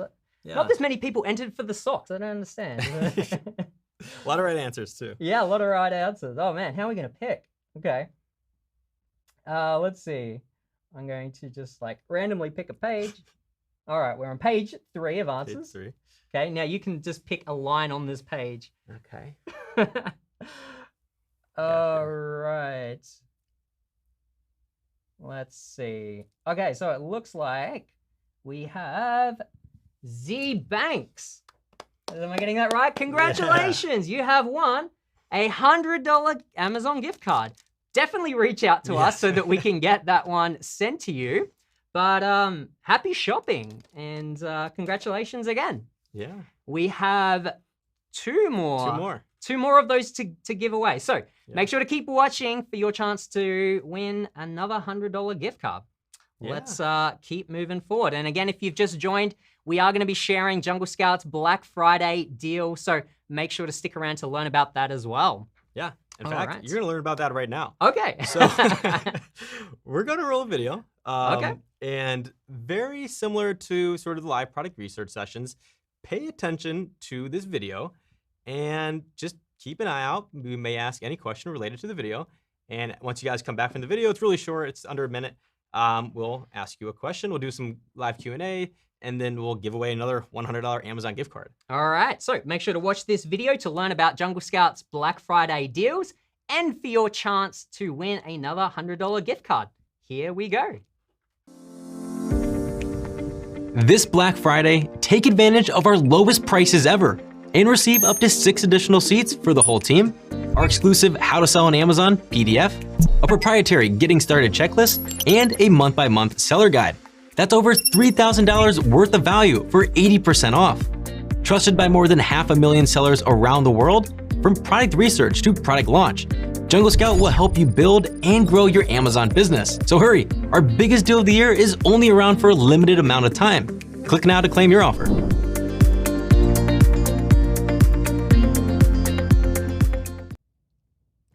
All right, we hope you're all excited about, if you haven't got Jungle Scout, I hope you're excited about our Black Friday specials. Make sure to click the link in the description to check those deals out if you haven't got Jungle Scout already. You can do product research like we've been showing you today, plus a whole lot more. It's an all-in-one suite for selling on Amazon. So like we shared there, get the best deal on Jungle Scout for the year. So check that one out. And let's move on to the giveaway. I hope you're all watching carefully. Yeah, and guys, we're going to do like a little hint here. So we're going to give you a hint this time. A little harder question than what the filters were. You got to work for this one. Yeah, just a little bit. So the hint here is, like Lenny said, go ahead and click the link in the bio here, or the link in the video description. It's the very first link you'll see. That's going to give you a hint. So I'll give you a couple of seconds to open that up, and we're going to ask a question that you can either remember from the video, or you can sort of just look on the link there and find the answer. So yeah, here we go. The question that we're looking for an answer for is, which type of plan offers the most value and savings? This could either be a monthly or an annual plan. So which one of those plans, monthly or annual, can get you the most value and savings? All right. You think we'll do a random draw, or we see who's the first to answer this one? Yeah. Or answer correctly. I think, should we do the first, or? I don't know. Maybe we could mix it up. Let's keep an eye on the chat here. Yeah. Incentivize people to work a little bit. I mean, giving away a $100 gift card. But in addition to the giveaways, I hope you're all enjoying the webinar so far today. It's definitely intended to be a little more fun. We wanted to share some product research with you. Of course, if you haven't started selling on Amazon, I mean, typically the process can take 2-3-ish months to get started. Q4 is a great time of year to already be selling, but if you're not already selling, now's like a great time to do that product research so that you can kick things off in the new year. Yeah, and just remember, guys, this is the biggest deal we've ever offered. Not just on Black Friday, not just this year, but Jungle Scout prices have never been this low. So if you're considering it, if you're on the fence, definitely click that link, check it out. Highly consider taking advantage of this deal. Yeah, right now for holiday, give yourself a little present. So all right, so we're seeing a lot of getting maybe it's time to announce what the answer is. I think we're getting a lot of we've got a lot of answers here. I think we can probably safely say that. Can we safely say that we've got someone's answered it correctly? Yeah. Yeah? Definitely. Okay. So yeah, guys, the correct answer here is an annual plan. So you can purchase monthly plans, but on an annual plan, you are going to get the most value, the most savings by purchasing that full year in advance. So just something to keep in mind, if you're on the fence again and you want to take advantage of our lowest prices ever, you want to get the most savings here, I strongly recommend going with the annual plan so that you have the most value. Yeah, and yeah, definitely check out all of the bonuses that aren't typically included. Yeah. A lot of resources to help make sure that you are all set up for success. Alrighty, because this one did take a little bit more work. I'm thinking let's go with the first person that answered this one, and I'm double checking this to make sure I got it right. And I'm pretty sure. Wow, the chat box keeps moving. So just give me a moment here. Yeah, this looks like the very first one. Congratulations to Sarah Malik. You have won a $100 Amazon gift card. Nice. With the right answer of annual plan. So make sure to reach out to us and we will get that one delivered to you. But yeah, thank you all for submitting. And I don't know whether everyone clicked on the link and did it or whether they just copied the person before them. So it pays to be the first one in. So congratulations, Sarah. Yeah. All right. And guys, we still have one more to give away as well. Yes. So hang tight. We're probably not going to pick the first person this time, so just get ready for this answer. Keep the link open too. It's another hint as well. So you just want to keep that link open to the pricing page because the next question we're going to ask will also maybe be on there. Yeah. Alrighty. So moving on, let's see, we're jumping into a Q&A. Yeah. So go ahead and ask any question you guys have. We'll probably try to look through any that you asked throughout the video. But before we give away our product here, or the last $100 gift card, we definitely want to answer you guys' your lingering questions that you asked that we couldn't get answered. So, So if you've got any questions regarding product research or anything else to do with selling on Amazon or Jungle Scout, then ask us now. We're going to spend a few minutes answering some questions before we wrap up with the final giveaway and wrap things up for today. So, yeah, make sure to drop any questions that you have in the chat. Yeah. I'm gonna have to go a long way back to see any other questions. Okay. Going back to see if we had any questions from earlier on today. Some people talking about some of the products that we were looking at. Yeah, also if you do product research differently, then also let us know. It's always great to hear different strategies on how people like to approach product research. You know, today we've shown you 3 different ways to do it, but there are a lot more, and you can certainly just keep swapping out your filter sets, and I encourage it as well, because typically if you just always go with high demand, low competition, it's a great filter set, but you might start to see the same results over and over. So definitely mix it up, try some new filter sets, some really great functionality, which I'll show you real quick, is if you have a filter set here that you really like, you have the option of coming up and saving that one. So you can save as your own preset and then load it back up when you want to come back to it. And then also keep in mind that we have a few different presets here for you to try out. So I encourage you to try out all of these and when you're doing your product research. All right, so let's go back to the chat box, see if anyone has any questions for us. Right.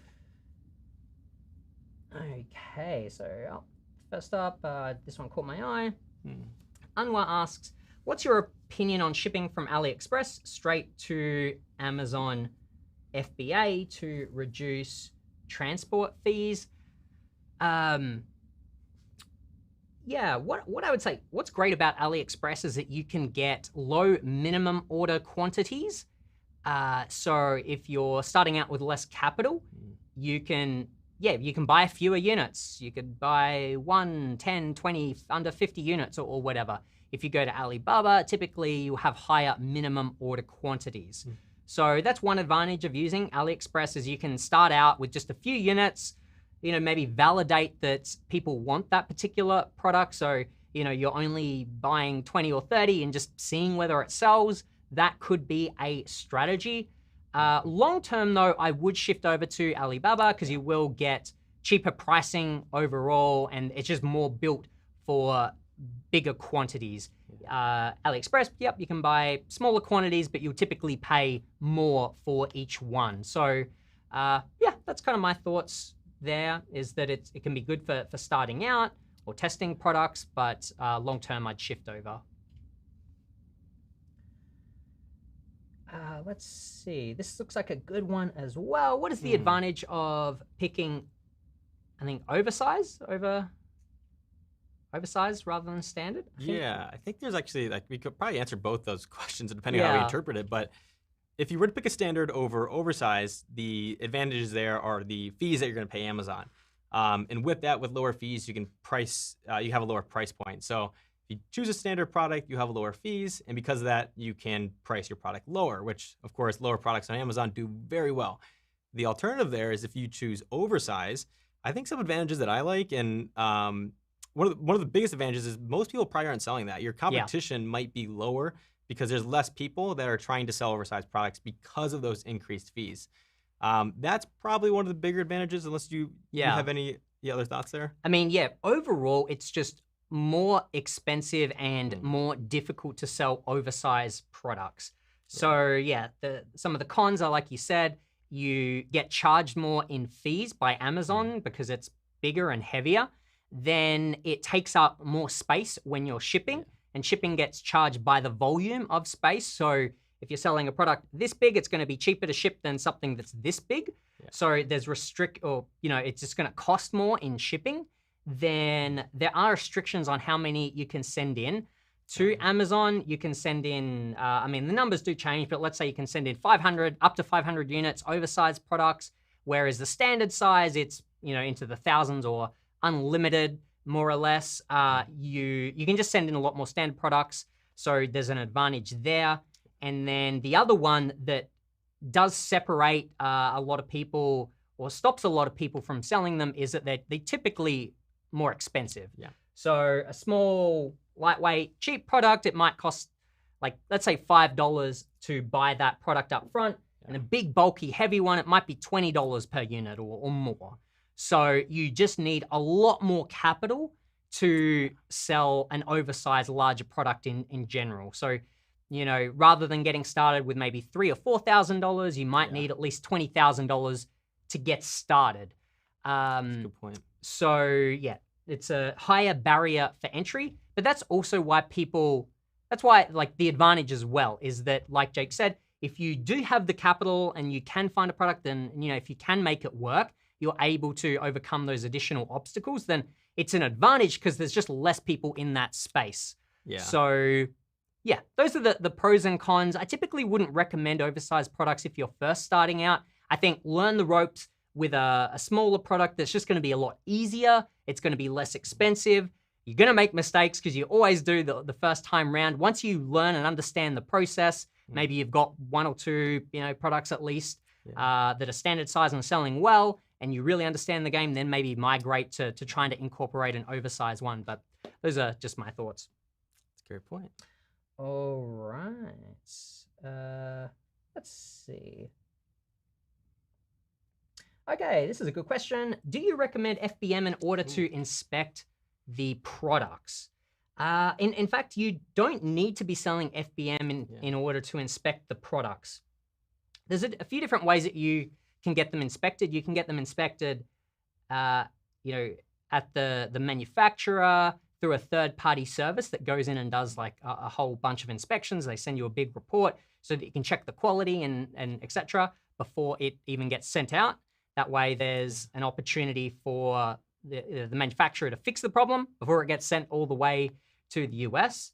But also another thing is a lot of people will often get it sent to their house if they really care about getting it inspected, and they can do it themselves and then still send it into FBA. So it doesn't have to be FBM in order to inspect the products. I'd probably separate inspecting them and FBM as two separate things. I don't know if you've got any thoughts there. Yeah, and you can also do this ongoing. A lot of people do it right in the beginning, and that's what we recommend is before you place your first order, have that inspection in place and have that completed.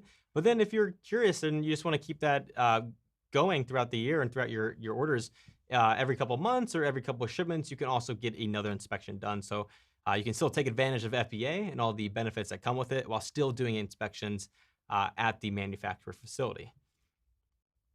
Okay.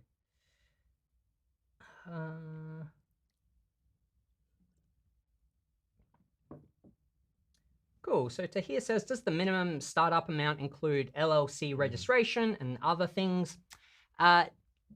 Typically when we're describing startup costs, we're usually talking about what's going to take up the bulk of your cost, which is the product itself and shipping. So, it varies. I would typically say you would need at least $3,000 to $4,000 to get started at a minimum. There's no absolute black and white rule. I mean, technically you could get started with $500.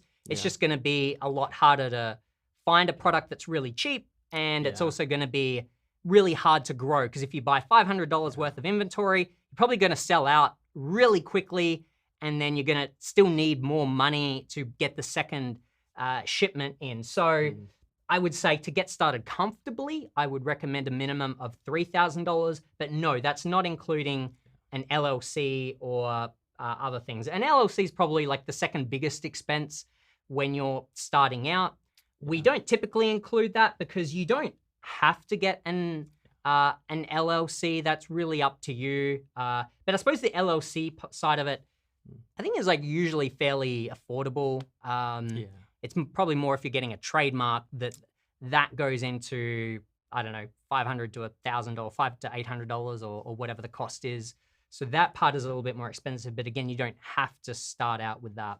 Yeah, definitely.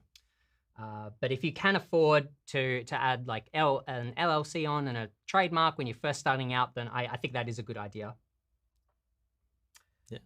Okay, let's see, what other questions do we have? Let me know if you see any. Yeah. Yes, that's a good one here. Oh, this one here? Yeah, so this question is asking, is it necessary to hire a copywriter when doing your product listings, like your product description, your bullet points, your title, or can Jungle Scout help with that? And really, Jungle Scout can help with that, whether you're a copywriter or not.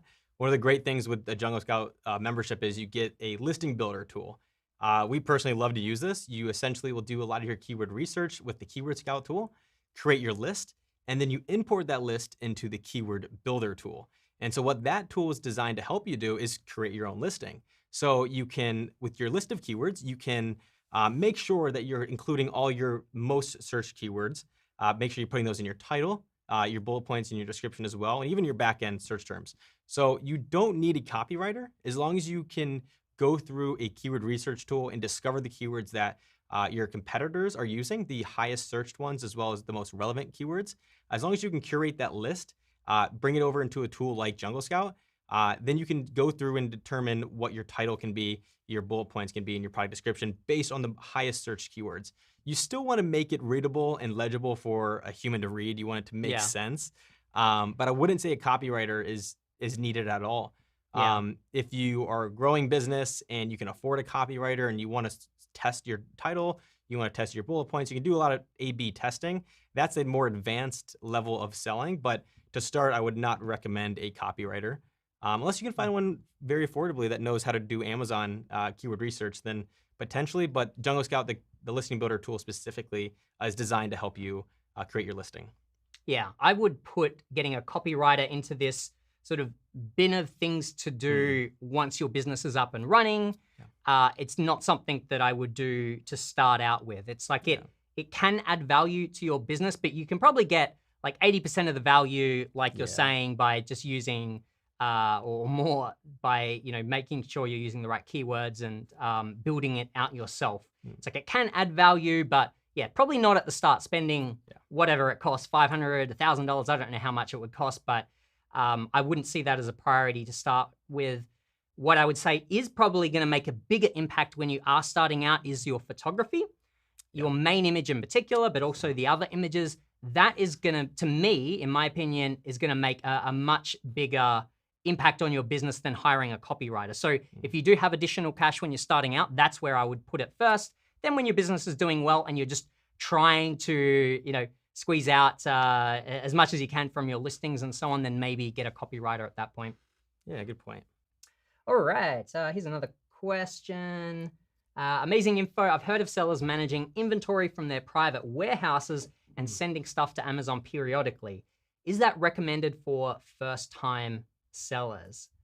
Yeah, that's a great point. I've heard of people doing that as well. In fact, I think it's becoming more and more common now, particularly since the pandemic. There's just been a lot more issues with delays in shipping and sending things into Amazon and then taking a long time. So if you do have the opportunity to store your goods somewhere in the US and then just send smaller amounts into Amazon, I think that's a great idea. I think it's a great idea if you have access to a warehouse or something like that. Yeah, it's definitely an advanced strategy. I think you would need a lot of funds there to send additional inventory to your 3PL or a warehouse and then only send in a certain amount at a time. But I guess another advantage there is when you have less inventory in Amazon, you're paying less fees. But then again, if you're having it in a 3PL, you're probably still paying similar fees there. The cost difference is pretty outstanding. So if your 3PL factory can store it significantly less, then I think that's probably a really good option. But again, it's sort of advanced, and you need a lot more additional income to do that, or funds to start that. Yeah, maybe to give some context just rather on like why would you do that rather than just sending it straight into Amazon. Yeah. The reason it's becoming more and more popular is because the storage fees at Amazon have been going up and up for a long time. So it's not just a matter of like, okay, I'm gonna send 10,000 units into Amazon and then I've got inventory for the next year. Yeah. If you were to do that, then you're going to accrue a lot of monthly storage fees. And then if anything stays there for over 365 days, it's gonna get hit with long-term storage fees, which are really expensive. So you really need to find the balance of how much inventory can I send into Amazon so that it's sort of moving, in maybe like a 60 days worth of stock, maybe 60 to 90 days worth of inventory, so that you aren't constantly sending stuff in every week, but not so much that you're going to accrue a lot of fees. Yeah. But now the issue is, of course, with shipping delays, it's like, it's difficult now to send in even 60 or 90 days worth of inventory. You might want to try to send in, 6 months worth of inventory if you can. But because Amazon's storage is so expensive, that's why people are sending it to 3PLs, third-party warehouses that are significantly cheaper than Amazon, and then just sending smaller amounts into Amazon. It's happening within the US, so it's quicker to get there. So that's context about why people are doing this. And yeah, like Jake said, it's, it can be a more advanced strategy, but it's, probably a good one to consider, just maybe not as a beginner. Yeah. All right, maybe we'll find one more question and then perhaps we'll jump into our next giveaway. Yeah, and again, we're giving away our last 100 Amazon gift cards, so stick around for that. Yeah, make sure you are sticking around for that one. Let's see, I'll answer this one really quickly. I'm trying to remember offhand. Is the soy candle high in demand? I believe it was. I believe so too, yeah. And there were so many different variations. We just saw one variation of a specific design, so I imagine if you were to type in soy candle, yeah, you'd see reviews up to 20,000, 50,000 and beyond. So yeah, in terms of demand too, definitely a lot of demand for soy candles. Any type of candle, I'd imagine. Cool. All right.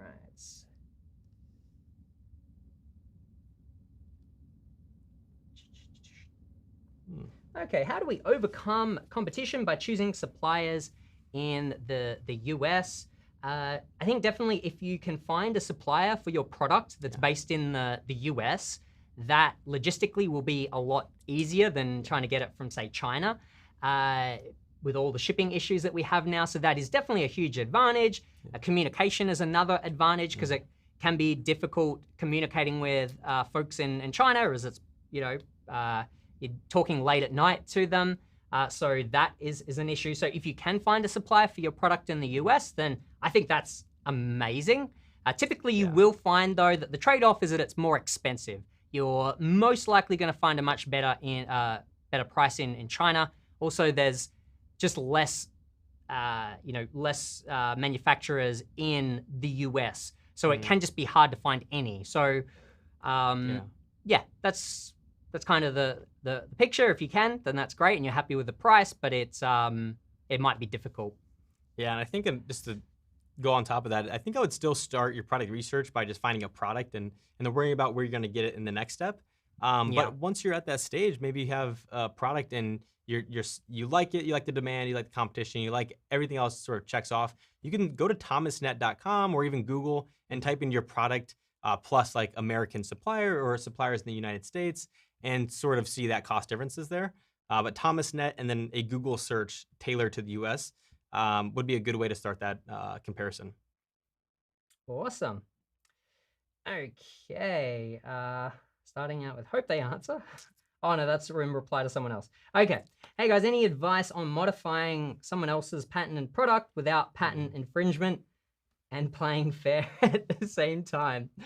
Thanks for the question, Luca. I mean, my first instinct is no, I don't have any advice there. It's a very dangerous territory just to be trying to adjust someone else's patented product. Typically what we're talking about is the private label model, where you're taking more of a generic product and then you're just putting your brand name on it. You're trying to differentiate it from other other people selling the same product, but you're not selling something with a patent. That's typically something we stay far away from. It's just, yeah, you pretty much can't sell, you can't do that, really. You can't sell a patented product. You can't take a patented product and then do something slightly different to it, as long as it still has the utility or the design element of it that is patented.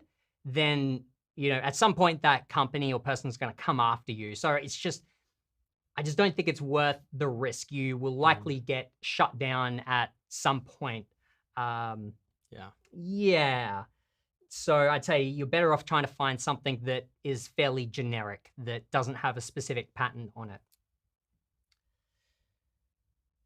Okay. Awesome. We answered Anwar's question. All right. Let's do one more.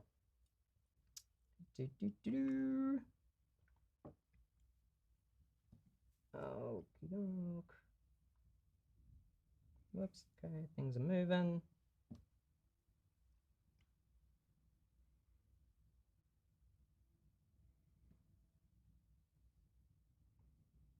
Covered that one. I think we've covered a lot of the bigger questions that I'm seeing here.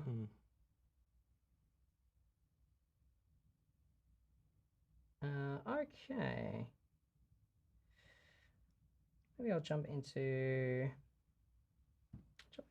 this one here. Alrighty. So Clara asks, does Jungle Scout help me to find the manufacturer and all that we need to launch the product?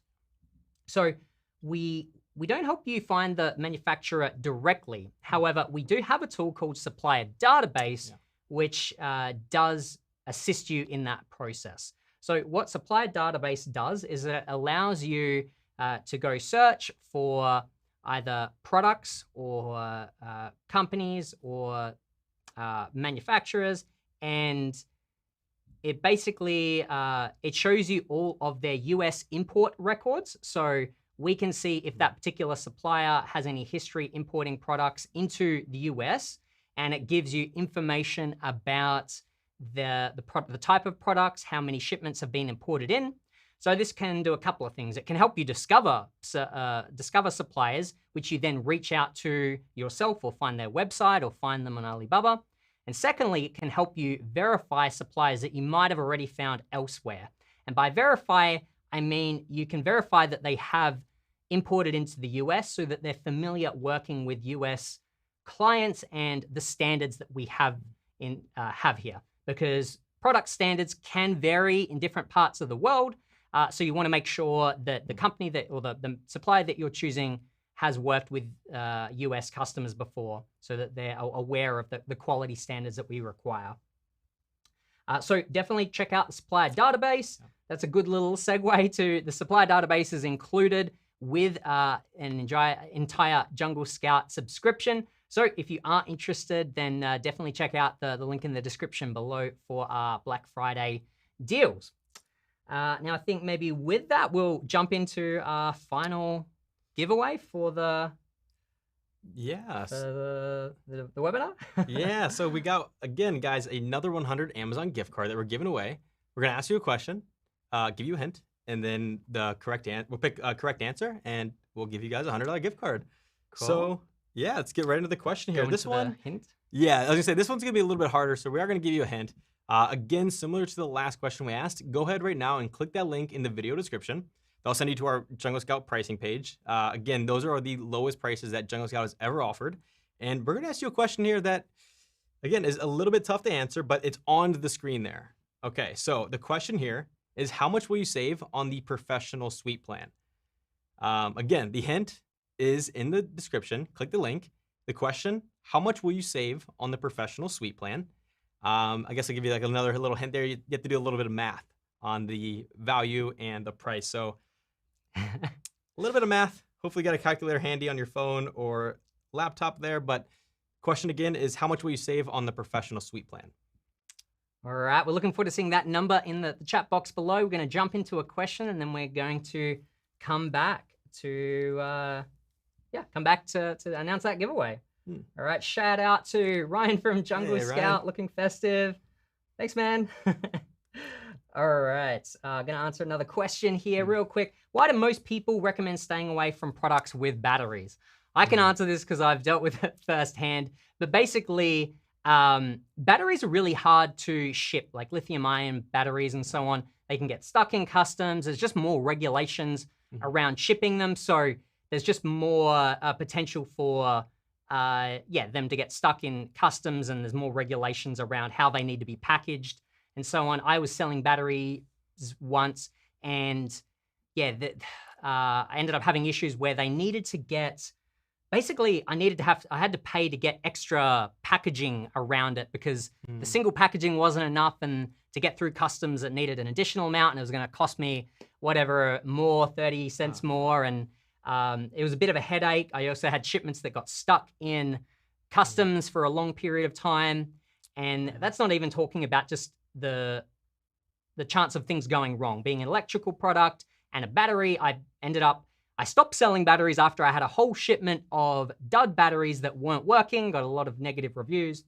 So really, this just comes down to why we don't recommend selling electrical products in general. There's just more chance for things going wrong. So hopefully that answers your question.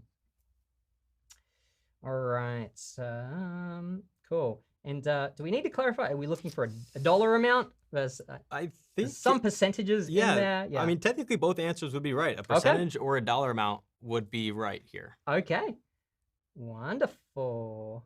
And again, guys, the link in the description will help you find the answer. We're not picking the first. I think we'll just pick a random answer. Let's do that. Yeah. We'll give it a few more moments before we draw this one. Okay. All right. Oh, I'm seeing Nadia's. I'm going to try and answer your question, Nadia. So can you talk about tax on Amazon.com for international sellers, please? I'm going to speak very broadly to this because I can't really speak to this, but I wanted to acknowledge your question at least. Can you talk about tax on Amazon? One part of it, just in general, that was an issue for a long time is sales tax and whether Amazon sellers are responsible versus Amazon collecting it. That is a lot easier now since Amazon, I believe, is collecting a lot of sales tax in, I don't know if it's every state, but a lot of states, so you don't have to worry about that element. In terms of how, any considerations for international sellers, really, I think it's something you're gonna have to talk to your, accountant about. And I think it, would just all depend on what type of entity you've got set up and whether you've got just income tax or any other tax considerations in your country. Yeah, I'm not an expert. I try to avoid tax stuff as much as possible because I don't understand it all that well myself. But the best thing to do is to talk to your accountant because it is going to change depending on how your business is set up and what country you're in. Yeah. All right. So we've got how many pages? 4, 5. Okay. First, I'm going to pick a page because we've got 5 pages of comments here. Okay. All right. Okay, we're on page 4. Now we've got, I'll let you pick. I'm going to make sure we can see everyone's. Okay, so it's fair. Yeah. I believe most of these are right. So if I don't land on a correct one, I'll redo pick again. it. Yeah. Okay. Here we go. Okay. And again, this is for a $100 gift card. Your last chance to win. Here we go. Okay. The screen's over here. Oh, okay, dude. All right, so. Oh, wow. That's actually amazing. So we just answered this question. Cool. Well, firstly, let's verify. Do we have a correct amount here? That is the correct amount. So the correct amount was $2,842 to be exact, or 80% off would have worked, but 81% off. The original price there, it's the value, is $3,400 roughly speaking. Almost $3,500 there for the value included of all the items that you would get. And again, you get 12 months of Jungle Scout. You get 6 users on that account. A exclusive how to sell on Amazon PDF updated for 2022. A getting started checklist, and a month-by-month seller guide. That all is now being priced around $649. So yeah, the correct answer was 81%, or $2,842. And the winner is Nadia Baker. Congratulations. What are the You odds? are the winner of a $100 gift card. So reach out to us and we'll make sure that you receive your prize. It's so funny. We just answered your question. Yeah. I don't know. You can put it towards your, I don't know, maybe you can't put it towards your taxes, but you can buy something for yourself really nice. Yeah. And I believe that wraps up our giveaways for today. We've got, well, actually, we've got one more announcement to make. We, for those of you that follow us on social media, we did actually have some early entries or some 3 opportunities to win some $50 gift cards, which we do have the winners for. So congratulations to the 3 people that we are going to announce. We will reach out to you on social media. But if you're joining, then we're going to announce the winners of our 3 gift cards. Awesome. Yeah, so our first one here, $50 gift card, is Bill Hepburn, and he came from the Competitive Edge group. So congratulations, Bill. Congratulations, Bill. Woo. Our second winner here is, and correct me if I'm getting this wrong, at The Blind Store, and that is a handle on Instagram. So congrats, The Blind Store. Wonderful. From Instagram. Congratulations. And then our third and final $50 Amazon gift card winner is Josh Dunn from our ACE group. So congratulations. Yeah, Josh. another winner from the Competitive Edge group. Congratulations. Now, I think they all had to do different things. Yeah. But yeah, thanks so much for everyone that entered. Congratulations to Bill, Dablin, and Josh for winning those $50 Amazon gift cards. And so make sure that you follow us on Instagram if you're not already. Just type in Jungle Scout. I think it's Jungle Scout _. So definitely follow us for future giveaways and just lots of really great content and entertainment relating to selling on Amazon. All right, so I know we've gone for a long time. I hope you all have gotten a lot of value from today. We're gonna wrap it up here, but I hope you got some value. If you did, make sure to give us a thumbs up down below. I hope you all had a lot of fun with today's webinar. Again, congratulations to everyone that won. And yeah, if you haven't got Jungle Scout yet, then definitely check out that link to our Black Friday deals. We're going to be running that one throughout the week, but it's definitely the best time to get Jungle Scout. Have I missed anything, Jake? I don't believe so. Yeah, again, congratulations to all the winners here. And make sure you reach out to us, and then we'll try our best to reach out to you as well. Absolutely. Well, thank you all for watching. Happy holidays, all the best selling on Amazon, and we'll see you all in the next video. Take care.